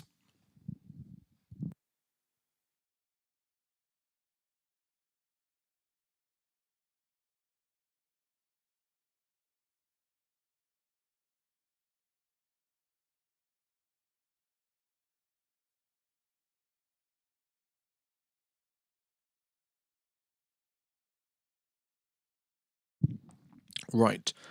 Let's see. Oh, we've hit. Oh, safety car in this lap. We've just got a message from the FIA. Safety car is in this lap. Great. That is brilliant news. And we've hit our like target. So it's time to put it up to 3,000. I mean, we are basically breaking records here. I think 18,000 is the highest number of subscribers I've had for a very long time. Oh, Charles Leclerc coming into the pits for a set of slick tires here. Oh no, there are some engine issues here, and he is stuck in his pit garage. They've put on the hard tires, but Charles Leclerc is just sat there, and the car is not moving. Oh, and he gets the car underway. Okay, so Charles Leclerc did 24.1 second pit stop, and he was totally resetting the car. So any sort of engine issues, they were doing a full restart, and hopefully that clears up the issues that he was having. So just for anyone that didn't know, Charles Leclerc was half a second down just on the straights alone because of engine issues. They have now fully restarted the car in an effort to resolve those issues, but Leclerc will be right at the back of the pack. We're having a safety car restart now, and he's not even going to make it to the back of the safety car queue. Verstappen's already started backing everyone up. The safety car makes his way towards the pits. Leclerc's got to get a move on if he wants to get to the back of the safety car queue. All right, then. Safety car is in this lap. Everyone is weaving around the dry patches. The circuit is totally dry at this moment in time. The rain is forecast in the next couple of minutes. So let's wait and see. Are the intermediate tyres the right choice? Did Leclerc make the correct gamble? Leclerc's out on the hard tyres, so maybe everyone else is going to have to come in for a pit stop, and Leclerc's going to be the driver in the lead of this race. This is very, very tough to say. But it is a full safety car restart. Max Verstappen makes his way out of the final corner, and he has put his foot to the metal. And here we go. We are back racing once again. Going into turn number 1, Max Verstappen has got a healthy margin over George Russell. There we go. We've got a nice puddle formed on the apex of turn number 2. If you touch that, that is going to be a definite spin, and Charles Leclerc is going to have to keep his eyes peeled because sector number 1 is the wettest sector of them all. And Leclerc's come over the radio saying, we think we've fixed the engine issue. So Leclerc's engine issue has been resolved, albeit with a 24-second pit stop. And yeah, is the rain going to fall? Is it not going to fall? Is it not? Because we see this quite often. With the radars say it's going to rain, and it never does. We've seen this in Hungary 2022, I think, and so many Formula One races. I can't remember them exactly now, but it's always been forecast to rain. The rain never materializes. So maybe this could be an occasion. It was only forecast to rain for 10 minutes time, and maybe the rain never materializes. And Charles Leclerc has made the right call to go on the hard tires to the end of the race. Let's wait and see.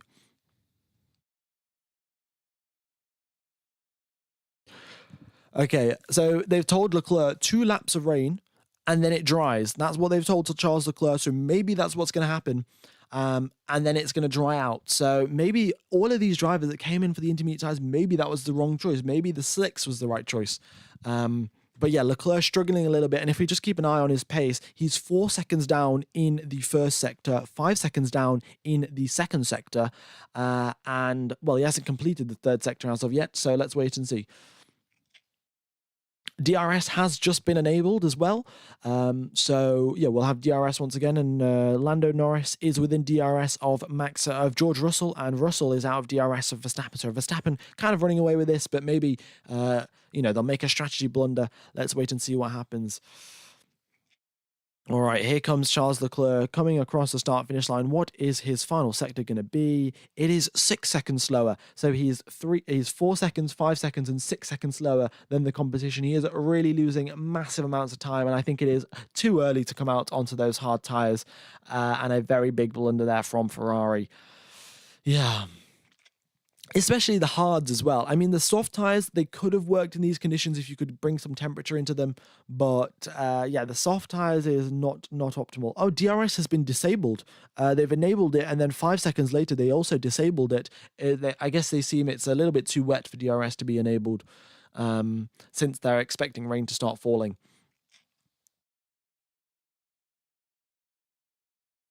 Right. Let's wait and see. Let's wait and see. I mean, the weather forecast seems to be in 2 laps time. The rain will dry up, but let's wait and see now. Charles Leclerc significantly losing out. Look at that, 15 seconds slower on the previous lap. And Alex Albon. There's been quite a big overtaking tussle going on, in fact, in the midfield. Alex Albon trying to get an overtake done on... who was it? Who was Alex Albon trying to overtake? Trying to overtake the Alpines, and Alex Albon with a double overtake. He overtook Daniel Ricciardo and Esteban Ocon in one straight and then one corner. What a move from Alex Albon. Threaded the needle between the two drivers and has made him put himself up into position 9. So fantastic job there from Alex Albon in the Williams. And the Williams really making a lot of progress here. You know, at the start of the season, they were quite far back down. But as we make their way to a couple more upgrades and a couple more power sensitive circuits, and Williams is doing a fantastic job. We've got an update on track conditions. Sector number 2 is the driest of them all. Sector 1 and Sector 3 still intermediate conditions, and Charles Leclerc dives back into the pits because the hard tyres were the wrong choice. And oh no, Charles Leclerc's coming into the pits. We've just had a message on Lando Norris's radio saying the rain will last another couple of minutes, and that's it. There's a bit of contact there between Carlos Sainz and Pierre Gasly, and there's a bit of debris flying all over the place. Gasly looks to the inside, trying to get the overtake done on Carlos Sainz. Sainz down in 13th position. That after Ferrari won the last race in Monaco, I would not expect to see them down in 13th. Someone's missed a chicane. That was Kevin Magnussen. A whole lot of action going on here. Quite a few drivers missing the chicane, and circuit has got wetter. The rain has started falling, but it is only forecast to fall for the next 4 to 5 minutes. And if we're just looking at the lap times, the drivers are going 6 seconds slower, 4 seconds slower than their previous personal bests. So yeah, the circuit is definitely wetter than it was before, but the rain also should stop in the next couple of laps. Ferrari really returning to their roots, putting on a nice clown show for us today.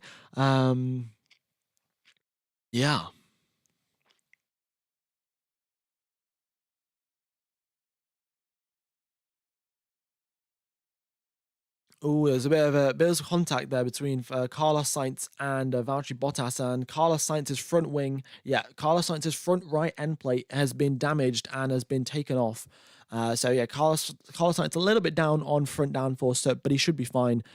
He should be fine to get to the end of this race. We're only on lap number 33 of 70. We're not even halfway, and we've had this crazy amount of action. Now we're going to have our first round of pit stops coming for slick tires, which will be the correct time to come in for. So if you look at so according to Formula One, like generations of knowledge, if you ask like an older engineer, like who raced in the 80s or something, without all of this data and information, when is the right time to come from the intermediate tires onto the slick tires? And they would say if your lap time is 12% of your qualifying lap time, then that's time to come into the slicks. So the qualifying lap time was 1 minute 15, right? Or thereabouts, 1 minute 12. So if you put that into a calculator, once your lap times dip down to the 1 minute 20s, that is when you want to switch from your intermediates to your slick tires. So we're still 10 seconds away in terms of lap time from switching from the inters to the slicks. We've still got a little bit of time.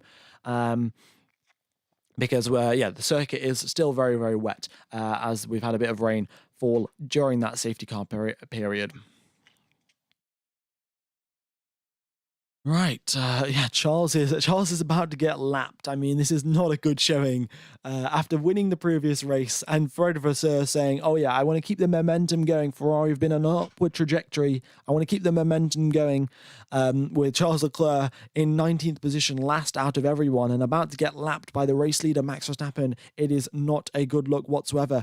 But something else, in other news, we've got George Russell has just dipped into DRS range of Max Verstappen. The circuit, we haven't got DRS enabled, but he's within 1 second of Max Verstappen, which is some solid progress there for George Russell. He's got to grips with these wet conditions. And he's asking over the radio, when are they going to enable DRS? Because he could really use it to help him stay on the back of Max Verstappen. Right. Oh, look at that, folks. Look at that. Leclerc's leading the race. Leclerc. Yeah, that is a bit of sarcasm there for you, folks. Can someone explain what happened to Leclerc? I would aptly describe it as Ferrari. Ferrari happened. Ferrari's clown strategy occurred. And even, they knew that rain was forecast for the next couple of minutes, and they still sent him out on a set of hard tires out of anything. Yeah, it is very, very odd from Ferrari. But, it is Ferrari after all. What can we expect? Yeah. All right, enough Ferrari slander. We've reached the halfway point of the race, and we've got George Russell 1.5 seconds behind Max Verstappen. We've got quite a few lapse times that have been deleted due to track limits, but everyone seems to, I think the teams will be fine with that, and the FIA isn't going to be too harsh with them considering it was wet conditions, so the drivers aren't really gaining much time in that sort of way. But yeah, quite an awful lot of action going on the circuit as of now. Here we go then. Fernando Alonso, unfortunately, not able to stay on the back of Lewis Hamilton. He was, if you guys remember before the safety car, Alonso was defending so well against Lewis Hamilton, not letting him by. But then a little strategy blunder by, not even a strategy blunder, a pit stop blunder by the Aston Martin team, a 4.6 second pit stop for Fernando Alonso and a 2.4 second for Lewis Hamilton. And the positions got swapped, and Alonso now 6 seconds behind Lewis Hamilton. So, yeah, Alonso was doing some solid defending there, even now, given the fact that he's now 6 seconds behind Hamilton after only a couple of laps post safety car. Right. And also, I'm going to be honest with you guys, I was kind of thinking that maybe Ferrari actually have a shot at this. After the race in Monaco, I'm like, Ferrari are only 24 points behind Red Bull in the Constructors' Championship, and Leclerc is 31 points away from Verstappen in the drivers, so it's really not that far. And I'm sure Leclerc has a good shot of winning this. A good shot of at least giving an attempt to win the championship. And this is what we get. This is what we get from Ferrari. So they build up all your hopes and dreams, and then they say see you later, and then they all come crashing down.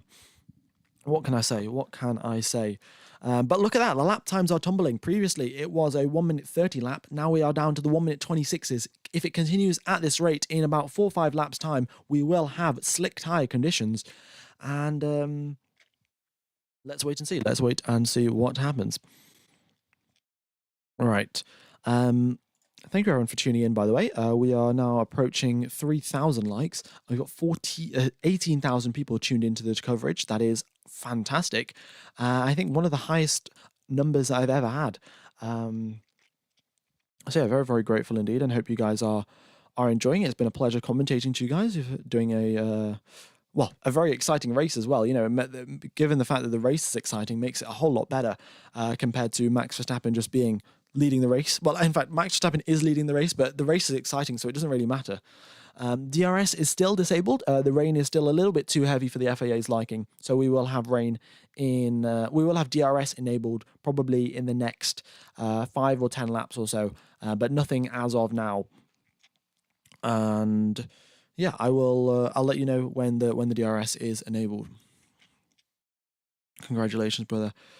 Yeah, you're doing a fantastic job. Do appreciate it, folks. And also, if you do have any sort of feedback about how to make my commentary better, or how to make my commentary better, how to make the stream better, then be sure to let me know in the chat.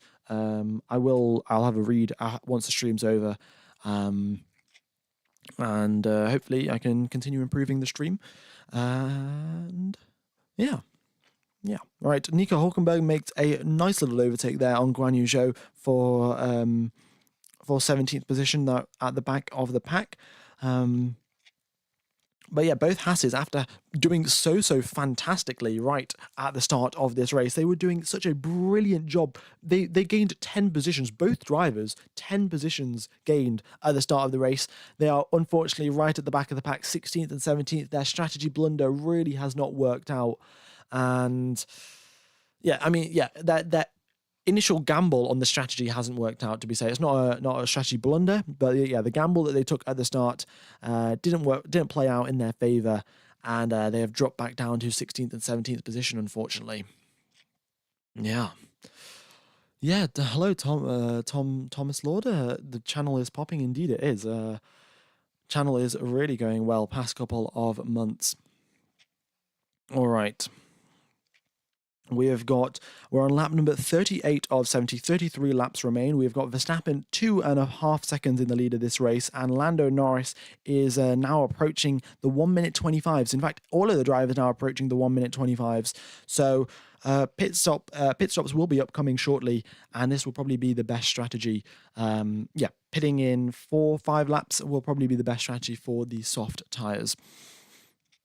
Well, this is the thing. With 32 laps left of the race, I think Pirelli say you can go on the medium tyres and still make it to the end.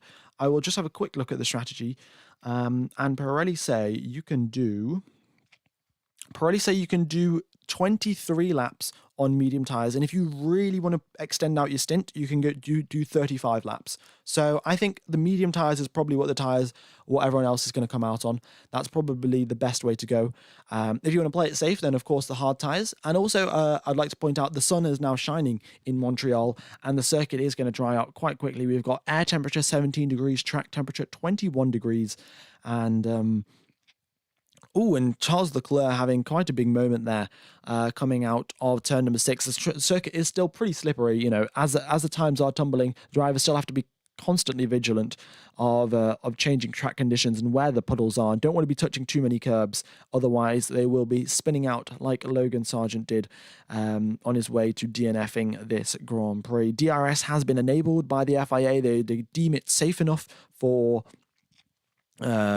use now, and we're going to see Oscar Piastri potentially overtake his teammate here. Piastri has been stuck behind Lando Norris. Norris initially was quicker in the wet conditions, but now as it is drying up, Oscar Piastri is gaining on his teammate. We might have a bit of drama down here at Mercedes, and look at that, the amount of team radios coming through saying DRS has been enabled.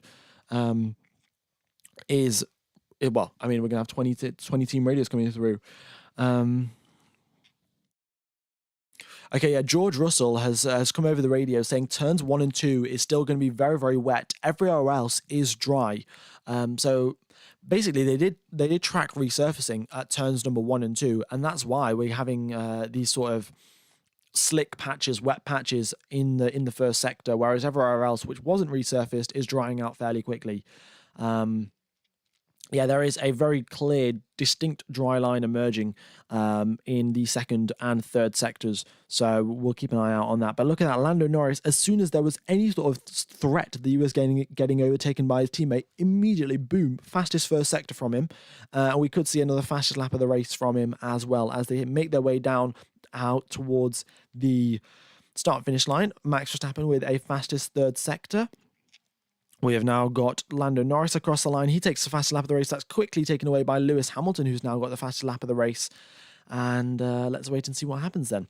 So times are tumbling, and any more laps now, a couple more laps, sorry, and we will see drivers coming into the pits onto the slick tyres. This is the changeover period. 1 minute 20 is the changeover time. So we are currently in the 123s from Lewis Hamilton. And look at that. Pierre Gasly has been told to come into the pits. Pierre Gasly has been told to box. So the Alpines, they're out of the points. They're like, right, well, we might as well send it. If we can gain a couple of positions, that'd be fantastic. If not, we don't lose that much. So, yeah.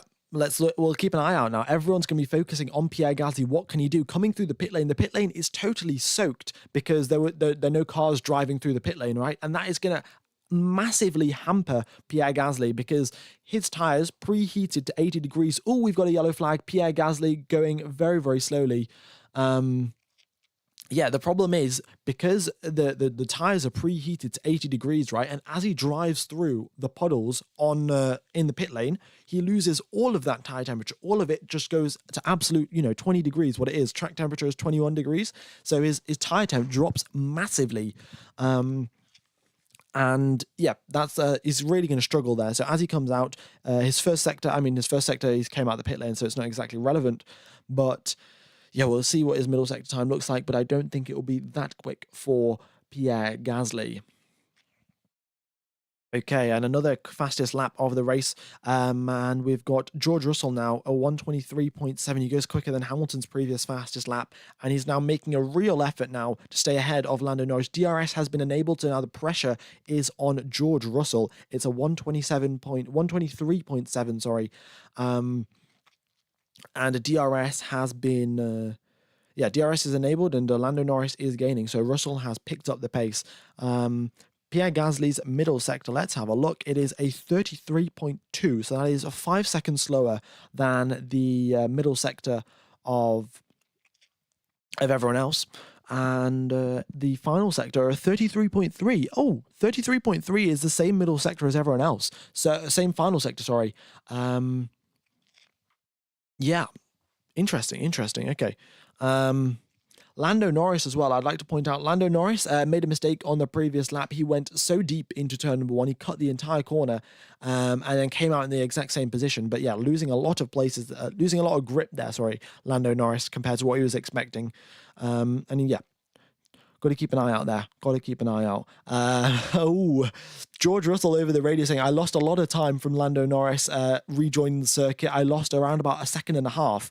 So Russell right over the radio starting to complain, trying to get his fellow Brit a penalty. Well, he's also a fellow Brit, but he's also a fellow rival. So I guess that would be fair enough. Lando Norris's incident has been noted for leaving the track and gaining an advantage. We'll keep an eye on that. Valtteri Bottas comes into the pits. And looking at these lap times, Pierre Gasly is, 2 seconds slower in the first sector, matches the time in the middle sector, and it is A-okay now. I think it is absolutely go time to come into the pits and switch onto the slicks. Charles Leclerc is coming into the pits, folks. Charles Leclerc is retiring from this race. Can we get an F in the chat there for Charles Leclerc after being plagued with engine issues, but driving absolutely fantastically? Then a 25-second pit stop to restart his entire engine and power unit and everything. He is now retired from this race. Not ideal there for Charles Leclerc whatsoever. But now, as we can see, everyone coming into the pits now, they're matching lap time. So who's going to be the first driver out of the top 5 to bite the bullet and make the pit stop?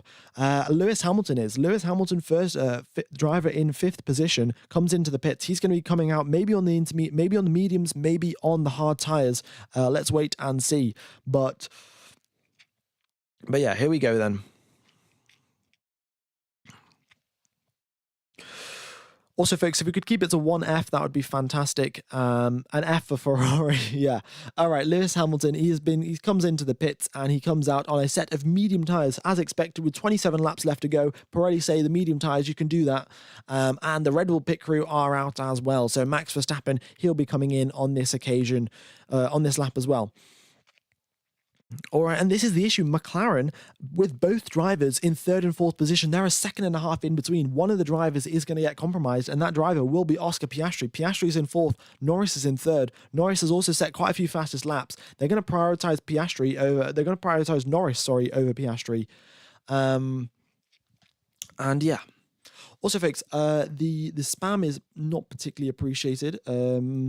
So yeah, you're probably going to get banned if you carry on spamming. And oh wow, we've hit 71,000 subscribers. That is 72,000 subscribers, sorry. Incredible. I mean, we hit 71,000 just at the start of the stream, and now I guess it's up to 72,000. That is, wow. Yeah, incredible. Thank you everyone for tuning in and subscribing. I hope you are enjoying the coverage.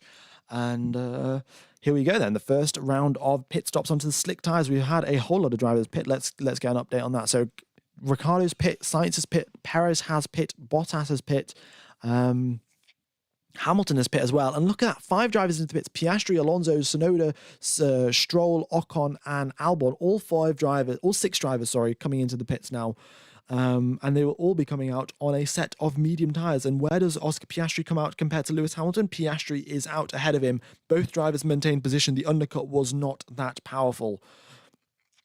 Tsunoda, unfortunately, a 4.8 second pit stop. Looks like he's going to lose out to Lance Stroll as he comes out on the exit of the pit lane. Oh, no, he doesn't. He maintains position. Tsunoda had enough of an advantage, and the pit stop blunder by AlphaTauri did not compromise him whatsoever. The top 3 still remain out on the circuit. yet to have pit. Maybe I think all three of them are going to come into the pits at the exact same time, but let's wait and see. All right, they're all going to come in, I think, on this lap. Here they are then. Max Verstappen, the Red Bull pit crew are out and ready. Verstappen into the pit lane he goes. What does George Russell do? George Russell into the pits. Lando Norris is staying out. All right, I think maybe Lando Norris believes that he's got another lap in these intermediate tyres. He thinks that, well, if I don't have a chance to overtake Russell in the on the circuit, so I might as well push as hard as I possibly can on these medium tyres, on these intermediate tyres, sorry, and try and set a fastest lap of the race. So let's wait and see. Let's wait and see. Right.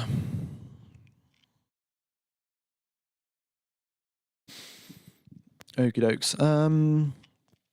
Here they come out then. Lando Norris, he's the only driver still out on the intermediate tyres.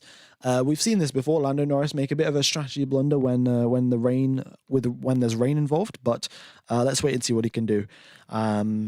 His first sector is better than his personal best. It's still not a fastest lap or anything, but he might be able to overtake George Russell in the pits. It's a very big might, but if anyone can do it, Lando Norris certainly can.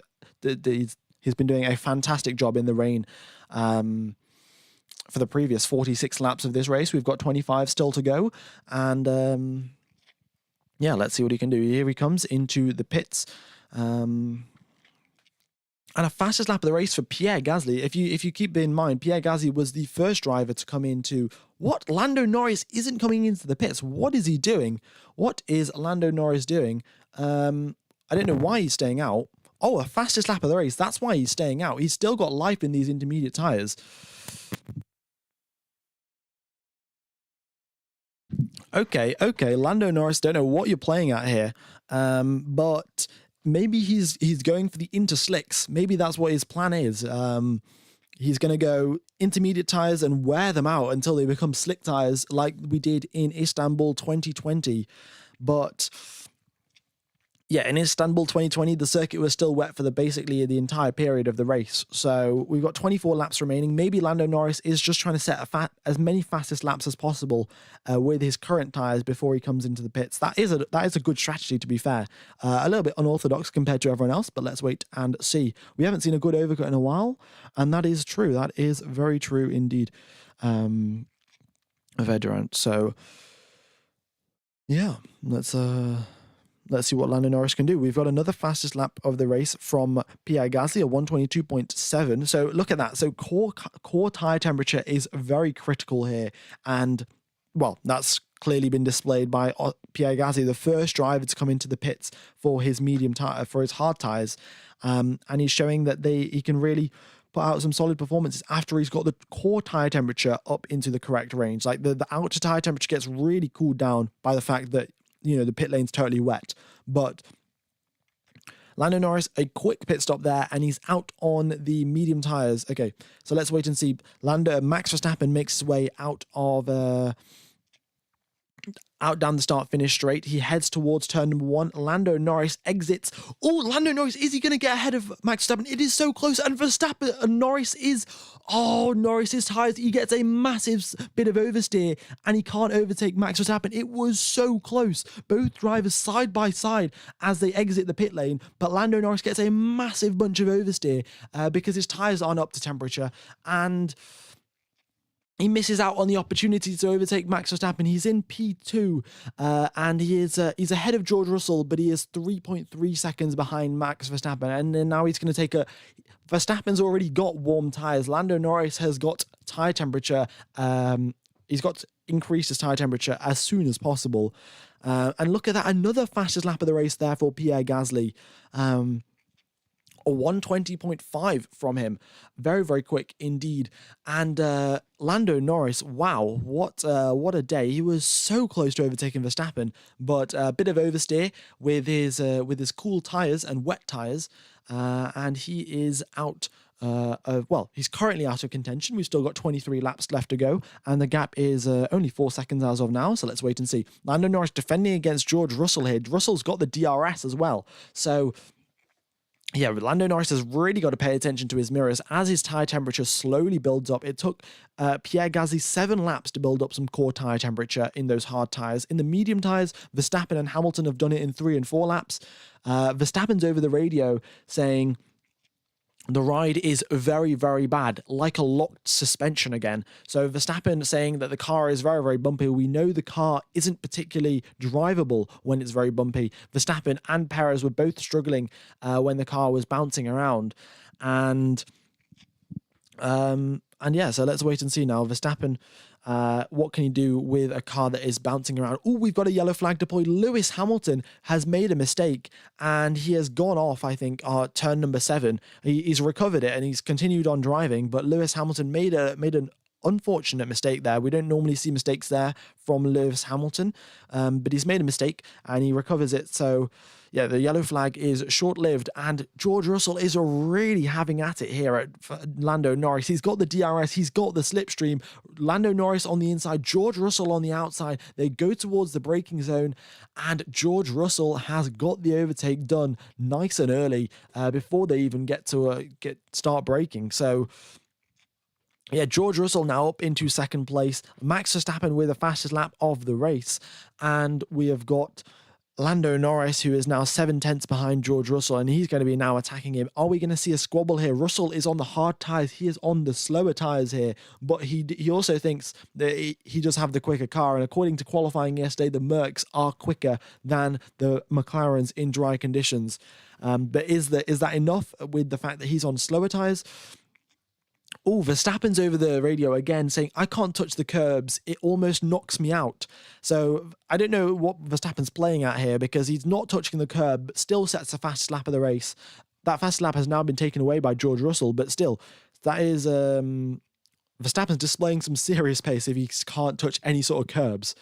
Quite surprising. Okay. Also, folks, be sure to hit the like button. We're getting pretty close to the like target. And if you aren't subscribed, be sure to subscribe as well. It really will help out the channel. Yeah, do appreciate it.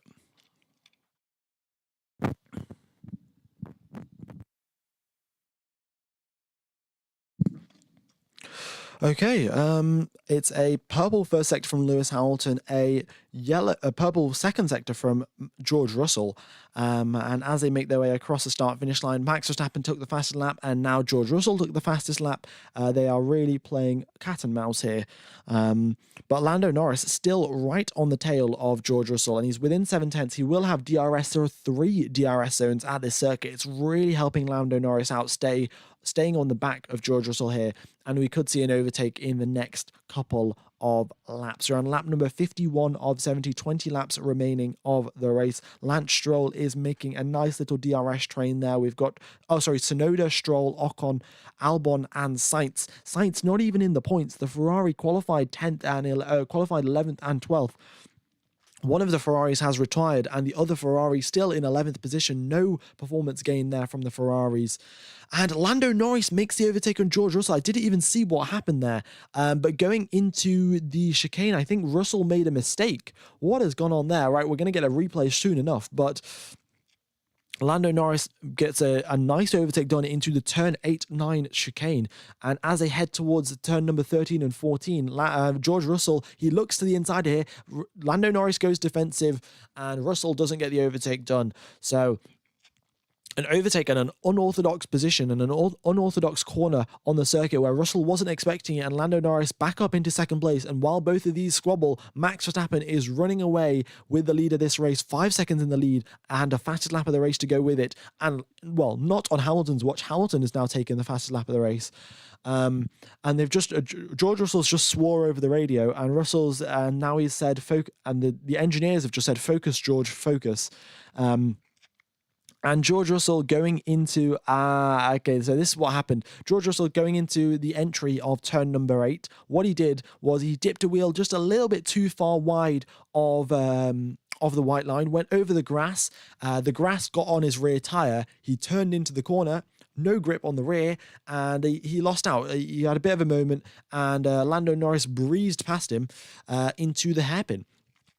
So yeah, just another mistake there from George Russell. We saw this with Russell at turn number 13 when in wet conditions. He took the wrong line and went straight through the chicane. Another mistake there. Oh, we've got a yellow flag and someone's going slowly, and it is Sergio Perez, after getting his contract extended at Red Bull, has made another mistake after qualifying in 16th, is currently in 15th, and has just been the source of a yellow flag. He's been overtaken by both Bottas and Magnussen, and Perez now down into 17th position, and his rear wing has fallen off. That is another retirement for Sergio Perez. Looks like they're not going to be able to repair that rear wing. He's going to drive it back to the pits, but yeah, Sergio Perez is definitely out of this Grand Prix. And a fastest lap of the race there from Lando Norris. He's gaining now on Max Verstappen. The gap is 5.5 seconds, and there is a solid chance that we could see Lando Norris now try to catch up to Max Verstappen. Piastri is on the back of Russell here. And in fact, on the previous lap, he was 0.6 quicker. So, yeah, Piastri's got a couple of positions that he can make up now. And let's wait and see what he can do. Okay, I am going to have a quick sip of water, otherwise my throat is really going to start hurting. Yeah, I will be back in just a second. Oh, we've got a yellow flag. Carlos Sainz has crashed at the exact same position, and someone else has crashed, in fact, as well. We've got Carlos Sainz, and who is that? Alex Albon. Carlos Sainz goes into the grass, spins the car around, and looks like Carlos Sainz is stuck in the wet grass. Can he budge the Ferrari out onto the circuit? Yes, he can. Okay, Carlos Sainz lost all of his track temperature there, tire temperature, sorry, and Albon is in the barriers. Both Williams are retired. We've got a Ferrari and we've got a safety car deployed. A safety car has been deployed. Right, is anyone going to make a pit stop? I don't think so. Sergio Perez is retired from this race, and at the same place where he had a crash, we've had Alex Albon and Carlos Sainz have tangled. Albon's out of this race. He's coming out of the car and disconnecting his steering wheel. Carlos Sainz makes his way to the hairpin, and he seems to be doing A-OK. Another safety car. So this just gives another opportunity here for Lando Norris. The gap was 5 seconds between himself and Verstappen, and now with this safety car, once everything has been cleared up, maybe we'll have 10 laps of racing left, and they will be nose and tail. Okay, so on the replay of Sergio Perez, let's see what happens. He turns in to the corner, just goes in a little bit too deep, goes on the wet line, and then straight into the barriers. There's not much you can do. You brake a little bit too late, you'll go straight onto the wet line and do a nice little spin. We saw this with Valtteri Bottas 2019 in Germany. It was another circuit, just like another drying circuit, just like this. It rained very, very heavily at the start of the race, but it was drying up. Valtteri Bottas dipped just one wheel out onto the wet part of the circuit, did a nice little spin straight into the barriers. Sergio Perez has done the exact same thing, and yeah, he's retired from this race. Now let's have a look at what happened between Albon and Carlos Sainz. Carlos Sainz going into... Oh, Carlos Sainz just spins around. Oh, no. Carlos Sainz spins on his own. Totally no fault of Alex Albon. Carlos Sainz spins around and then starts rolling back onto the circuit. And guess who he drives into? He drives straight into Alex Albon. And he lost total control, and that's what it is. You're aquaplane, you lose control of the car, and Alex Albon has paid, it's just been at the wrong place at the wrong time and has lost out because of that. Carlos Sainz is in the pits. Maybe they're going to repair the car, maybe not. I'm not sure how severe the damage is. Lewis Hamilton comes out on a fresh set of hard tyres. George Russell out on a fresh set of mediums. Is that difference going to be big enough? I don't know. Yeah, and Carlos Sainz has retired from this race as well. Both Ferraris have DNF'd, both Williams have DNF'd, and we have Sergio Perez retired as well. 5 retirees. In fact, all of these retirees have happened in sort of the dry part of the race, not even the wet part. And it kind of just goes to show, when you're changing from wet to dry conditions, that is much more it's kind of more tricky, because you make a tiny little mistake and you lose so much grip, whereas in wet conditions you just have less grip everywhere. In these changeable conditions, you go slightly offline and the grip just basically goes to zero, which is much more tricky, much less forgiving, and we've seen a couple of drivers fall foul to these sort of conditions. All right, we've hit the light goal, so I guess it goes up to 4,000. Wow, I've definitely not changed the light goal this many times in a stream ever, probably. All right. 16 laps remain of the safety car. 16 laps remain of the race. We are currently under safety car conditions. It will probably be at least 4 or 5 more laps until Alex Albon's car is totally recovered and fine. But yeah, here we go then. We've got a Red Bull in first place, Max Verstappen, who's been complaining about his ride and his suspension setup. 2 McLarens in second and third, 2 Mercedes in fourth and fifth, 2 Aston Martins in sixth and seventh. Look at that. From second place to seventh place, 6 cars in the top 7 are Mercedes powered. Kind of goes to show you at these power sensitive circuit which team is really on top. And Red Bull kind of pushing the limits as well as of their car. That basically the car, Verstappen was complaining about the setup being very, very stiff, and if you want to make the car faster, you go for a stiff setup because it means you can use a lower ride height. So I think Red Bull have really pushed their cars to the limit for this Grand Prix. They know they're probably not the best at power sensitive circuits. That's why at Miami as well, they were slower than the McLarens. So Verstappen complaining about the stiffness of the car kind of goes to show that Red Bull are also reaching the limits of performance that their car has got, and everyone now converging on the same sort of pace. And we've got an exciting championship battle ahead of us. Of course, Verstappen has a massive lead over these Mercedes-powered cars, but let's wait and see. With Sergio Perez retiring and losing out, the Constructors' Championship is all to play for. They've come over the radio to Lando Norris saying, we don't see anything on the radar, but showers are popping up here and there. I don't think a rain is going to play much of a role in the following 15 laps. We're going to have maybe, what's it going to be? Half an hour, 20, half an hour probably, 20 to 30 minutes of racing left. I don't think we're going to have any rain. Ooh, the data is just frozen. Okay, folks, I'm going to give a quick refresh to the data.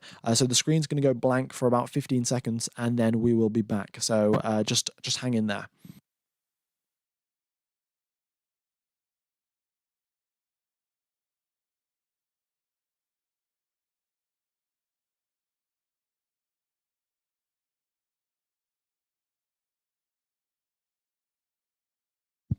Yep, 30 seconds away from the data completely refreshing. It just takes a bit of a while. Yeah. Right. Let's see. What else is going on? Yeah, not too much. Lap cars are being allowed to unlap themselves, but it's only Zhou that's the driver that has been lapped. The data will come back, folks. It'll be back in 3 seconds' time. So, yeah, there we go. The data is back. Brilliant. We've got 19,000 people. Oh my God, we're approaching 20,000. If you are sticking around for the stream, be sure to hit there to stay along until we get 20K. Yeah, incredible. All right, folks. So let's see what is going on the circuit as of now. Everyone just in the safety car. Guan Yu Zhou has been unlapped himself, so he's driving around, getting himself back to the back of the safety car queue. It seems like they've sorted out the Albon's car, and we will have the safety car in soon enough. No exact ETA from the FIA as of now, but yeah, let's wait and see. Okie dokes. Let me know who you think is going to win, folks. We've got Max Verstappen, Lando Norris, Oscar Piastri, potentially even George Russell here. The Mercs are really quick in the dry conditions, and they've both got a fresh set of tyres as well. I don't know how much of an impact that's going to have, because the tyre difference is only 10 laps, 7 laps at most. But a very chaotic race, and I would say it's a very good race as well. One of the best races of the season so far. We're on lap number 58 of 70. 13 laps of racing remain. Safety car is in this lap. So yeah, let's wait and see. Lando Norris, if he can win this, that would be fantastic. The McLaren team would be over the moon. He's really got to nail this safety car restart then. He's already done it once, and now he's got to stay on the back of Verstappen. DRS is enabled. That's going to help him out. Also, do let me know who you think driver of the day is. I'm going to have to go with Lando Norris here. You know, the Haas team did a brilliant job right at the start. But I would say drive of the day is most definitely Lando Norris. He has been performing outstandingly. At moments in time, he's been going 3 seconds quicker than Verstappen. So who knows? Who knows what's going to happen? But the safety car is in this lap, folks. Safety car in this lap. Also, if you aren't subscribed or you haven't hit the like button, be sure to do so. We're getting very close to 4,000 likes here. And if we could hit 73,000 subscribers, that would make us one step closer to 100k, which is the final target of the channel for this season. Yeah. All right. Here comes the safety car then. Max Verstappen has started backing everyone up. The safety car is ending, and the safety car will make his way to the pit lane. We will have DRS enabled 1 lap after the safety car has come in, and then we will have the standard racing from there. 13 laps left to go of racing, and everyone weaving around, building up that tire temperature, ready to go racing then. Here we go.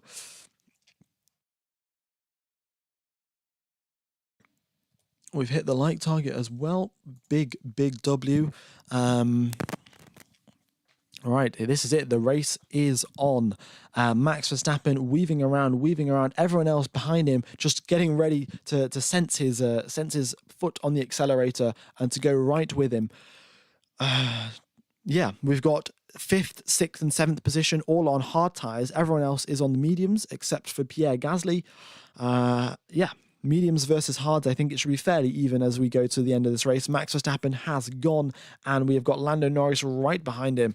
And the only task that Norris has got now is to stay within DRS range for the next 1 lap. Then DRS will be enabled, and everything will sort itself out.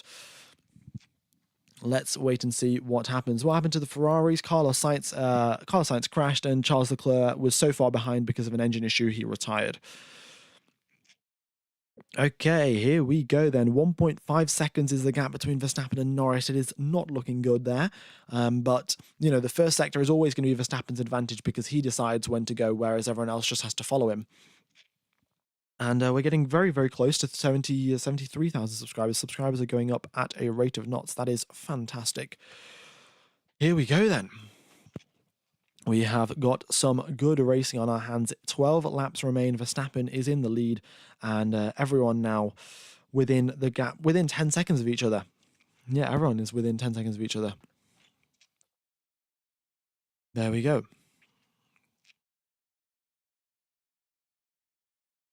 Okie dokes. And yeah, 1.8 seconds is the gap between Verstappen and Norris. So whatever sort of issues Verstappen was having, those have totally disappeared.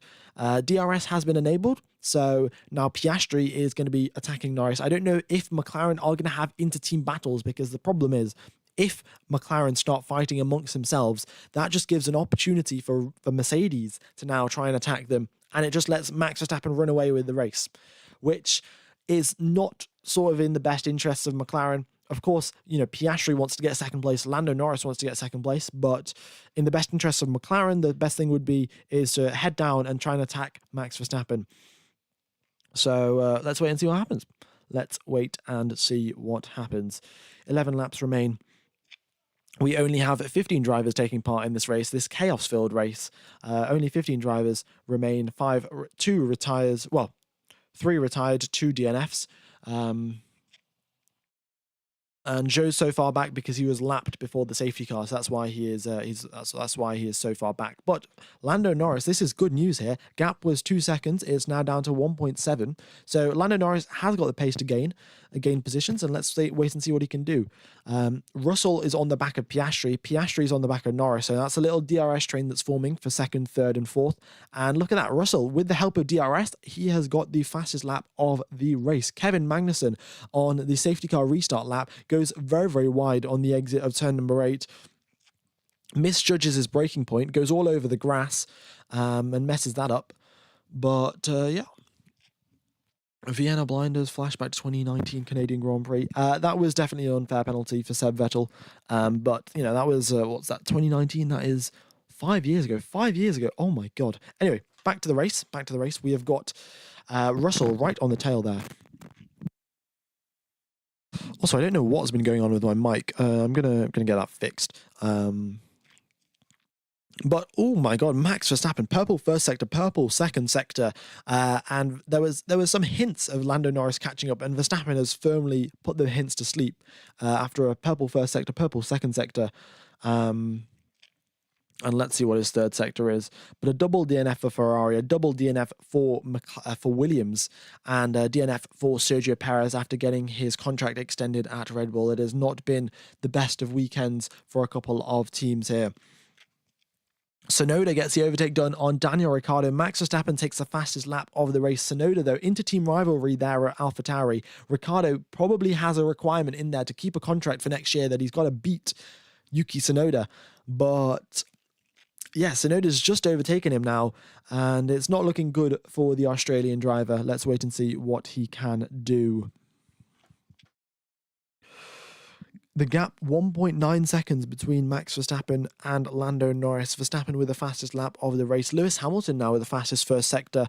And all of the drivers now just head down, staying within the dry line. We saw what happens when you dip even a wheel off the dry line. Sergio Perez, big crash. Well, not a big crash, but his rear wing totally damaged, out of the race.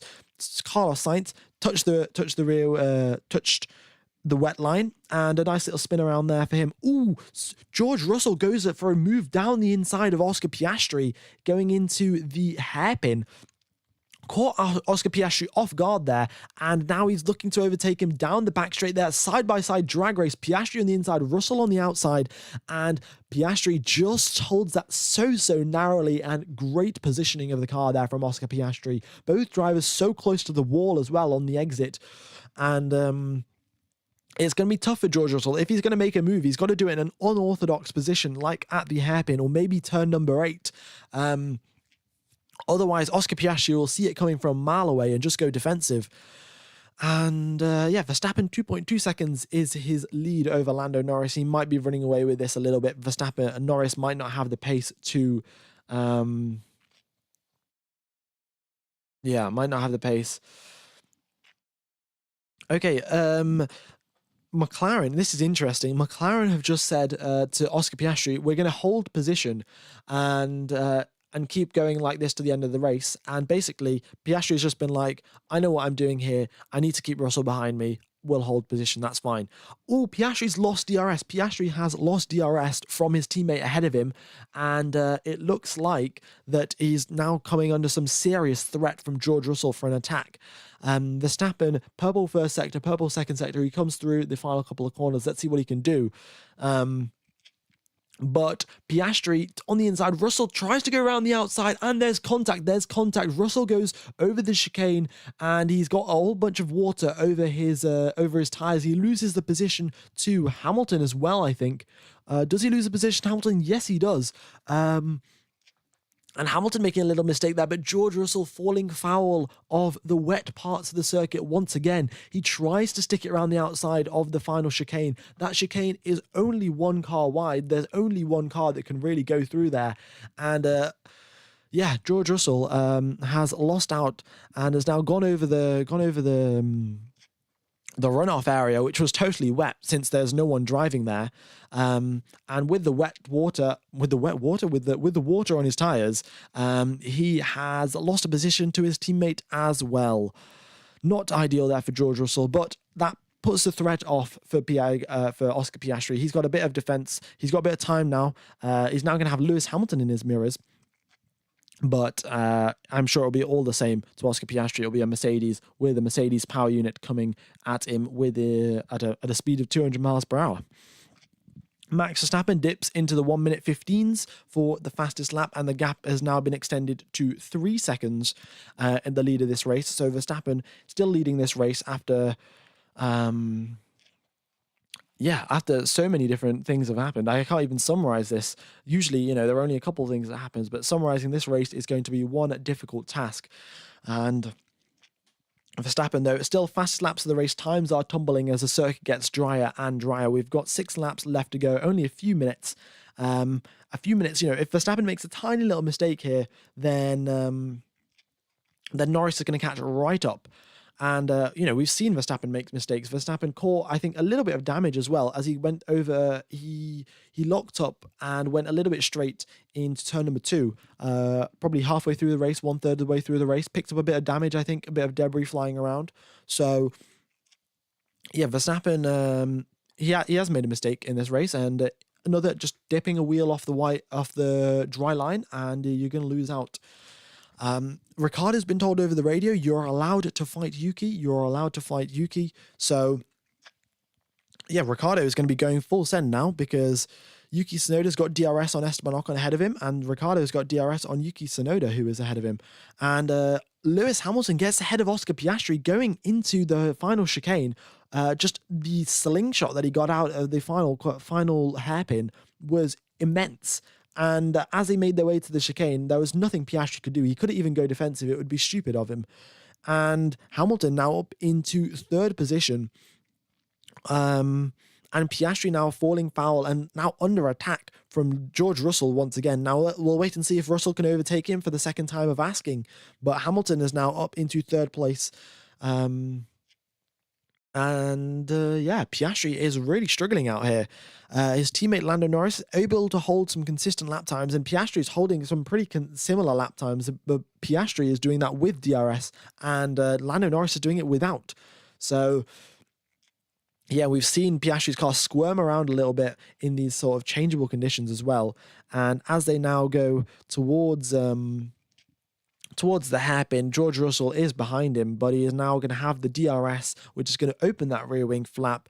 And as they now approach 210 miles per hour down the back straight, we've got a yellow flag. Yuki Tsunoda has had a crash. Is this contact between Tsunoda and Ricciardo, or is this and Russell's overtaken Piastri as well. Piastri's lost 2 positions in 2 places. Both Mercs have got past Piastri, and the Mercs were quicker in qualifying. And here come race day in dry conditions. Finally, after 67 laps of changeable conditions, we've got dry conditions, and both Mercs have got ahead of Oscar Piastri. Yuki Tsunoda's had an incident. Nothing related to Daniel Ricciardo, just a mistake of his own, and he goes very, very wide. Yeah, Yuki Tsunoda locks his front right wheel and then goes all over the grass and then stops. He's obviously moving once again, as you guys can see on the map, but Yuki Tsunoda, a big mistake there, locking his tires as he goes into turn number 8, all over the grass, and then spins his car around. Not ideal indeed, and double Alpine points. That is double Alpine points. I mean, you had to have 5 retirements and Tsunoda spinning out, and then you've got double Alpine points. But regardless, Alpine in the points, that is good to see. And it just goes to show you, when you have such a close packed field and a couple of safety cars, who knows what can happen. We're on lap number 67 of 70. Lewis Hamilton holds the fastest lap of the race. The gap between Verstappen and Norris is 3 seconds, with Norris in fact now setting a fastest first sector. And on the previous occasion, Norris quicker than Verstappen. But with 3 laps left to go, Verstappen is going to have to make a very significant mistake if he's going to stay ahead of, if he's going to lose the position to Lando Norris. Seems like we might have a bit of inter-Mercedes rivalry here. George Russell is going to attack Lewis Hamilton. We've got 3 laps left to go. The gap between Lewis Hamilton and George Russell, 0.6 of a second. Hamilton is not close enough to Lando Norris to get DRS here. So it is Hamilton versus Russell with some DRS. This is going to be an interesting fight. Are the Mercedes team going to let them battle it out? Are they just going to say, nope, no battling for you today. Hold position, please. Is Russell going to respect that? Who knows? Who knows what's going to happen? And as they come out of the hairpin, Lewis Hamilton gets a good exit. So does George Russell. Gap is 0.5 of a second, and Russell opens the DRS flap, and here we go. gaining and gaining. He's in the slipstream. Hamilton goes defensive. Russell goes even further to the inside, and we are racing. Just remember, keep it clean. And Russell gets the overtake done. What a move by George Russell. And now here they come side by side going into turn number 1. Who's it gonna be? George Russell stays ahead by 1 car length compared to Lewis Hamilton. Some solid overtaking from George Russell, and finally pulling off a decent overtake round. Well, George Russell made a couple of decent overtakes in today's race, but yeah, he was really struggling against Piastri there, but he gets a nice overtake done against his teammate. Hamilton goes defensive, but George Russell went even further to the inside, really pushing the limits of track limits there. And once again, he got his tyres wet, but this time not significantly enough to lose position. Don't know why Hamilton was on the hard tyres. Maybe Hamilton requested it. Like the drivers have enough, preference when it's changeable conditions. The drivers kind of get preference over what tires they want. I think Hamilton probably just said, "I want to go with the hard tires, be safe, not lose any positions or anything like that." So that's why Hamilton's on the hards. And, it's just not worked out for him, I guess. The hard tyres slightly slower than the mediums at this point in the race. And we've got Max Verstappen getting so close to the wall of champions there. A little bit of contact as well. A visor strip has fallen off and it is moving around. Hopefully that doesn't get stuck in anyone's vent. But, yeah, let's wait and see what happens. Well, let's wait and see. Oh, the stewards are going to investigate the incident between Russell and Piastri after the race for causing a collision. I hope Russell doesn't get a penalty for that. That is definitely not worth a penalty. But let's wait and see. All right. Wow. What a race. We are on the final lap, and Max Verstappen makes his way through the second sector, through that chicane, which has caught out so many people in today's race. But Max Verstappen navigates it nicely in his Red Bull.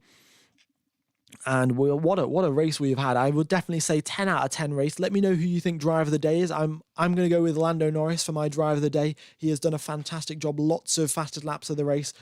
Moments in time, 3 seconds quicker than Verstappen. And he's really managed it well, and he's coming home in second place. So that's my driver of the day. Let me know who yours is. And yeah, so here we go then. Max Verstappen out of the final chicane, goes very, very close to the wall of champions, and he comes across the line to win the Canadian Grand Prix, breaking his streak of bad luck. And then we've got Lando Norris home in second place, with George Russell in third, Lewis Hamilton in fourth with fastest lap, and then we have Oscar Piastri in fifth. What a race this has been. Absolute action from start to finish. And as we come towards the final lap, we've got the two Hasses battling away. We've got the Alpines going to race against each other. Two Hasses look to the inside of each other, but both teams decide to play it safe, not crash into each other at the final corner of the final lap, and we reach the end of the race. What a race this has been. What a race. Best race of the season so far for sure. Thank you everyone for tuning in. Very much do appreciate the support. If we could hit 73,000 subscribers, if we've got how many? 21,000, 22,000 people watching the stream. Hope you have enjoyed the coverage. It's been a pleasure commentating to you guys. And I will be commentating the Spanish Grand Prix in 2 weeks' time as well. So be sure to tune into that if you have enjoyed the coverage. And what a Grand Prix this has been. Wow. And yeah, Max Verstappen comes home to win this. I mean, I'm not even bothered. If we have a good race and Max Verstappen wins, fair play. But if we have a boring race, then, I have a problem. But we had an absolutely brilliant race today, and probably one of the best races in the previous this season, probably last season as well. And yeah, fantastic. Absolutely. If we can get the Spanish Grand Prix like this next weekend, in 2 weekends' time, that would be amazing. Okay. Yeah. Wow. So just a quick summary of what happened. We started out with intermediate conditions. Then we went out to, well, it was kind of wet conditions because the two Hasses gained 10 positions each in the opening 4 laps of the race. And then their strategy strategy gamble did not pay off, and they lost a bunch of positions. the track dried up, and then we had potential to switch onto the slicks. Charles Leclerc came out on the slicks as well at one point, but he was so slow that they came back into the pits on the intermediate tires. We had a couple safety cars because someone crashed. I forgot who even crashed. Albon crashed and Sargent crashed. Yeah, both the Williams triggering safety cars. Wow. Okay. Incredible. Okie dokes. That has been the Canadian Grand Prix for you folks in 2024. What a race! The checkered flag has fallen, and this is it. So, yeah, I think that's the end of this stream today. Thank you for supporting, folks. I hope you have a wonderful morning, day, afternoon, evening, or night, depending on where you are in the world. And I will be commentating the following race in Spain, the Spanish qualifying and the Spanish race. I'll be doing both of them, and yeah, I don't know who driver of the day is. In fact, I've closed the thing, so I don't know. You guys have to look it up later. But yeah, okay. Once again, thank you very much for all of the support. It's been a pleasure commentating to you guys. Hopefully you've enjoyed my coverage. If there's anything that I can improve, do let me know.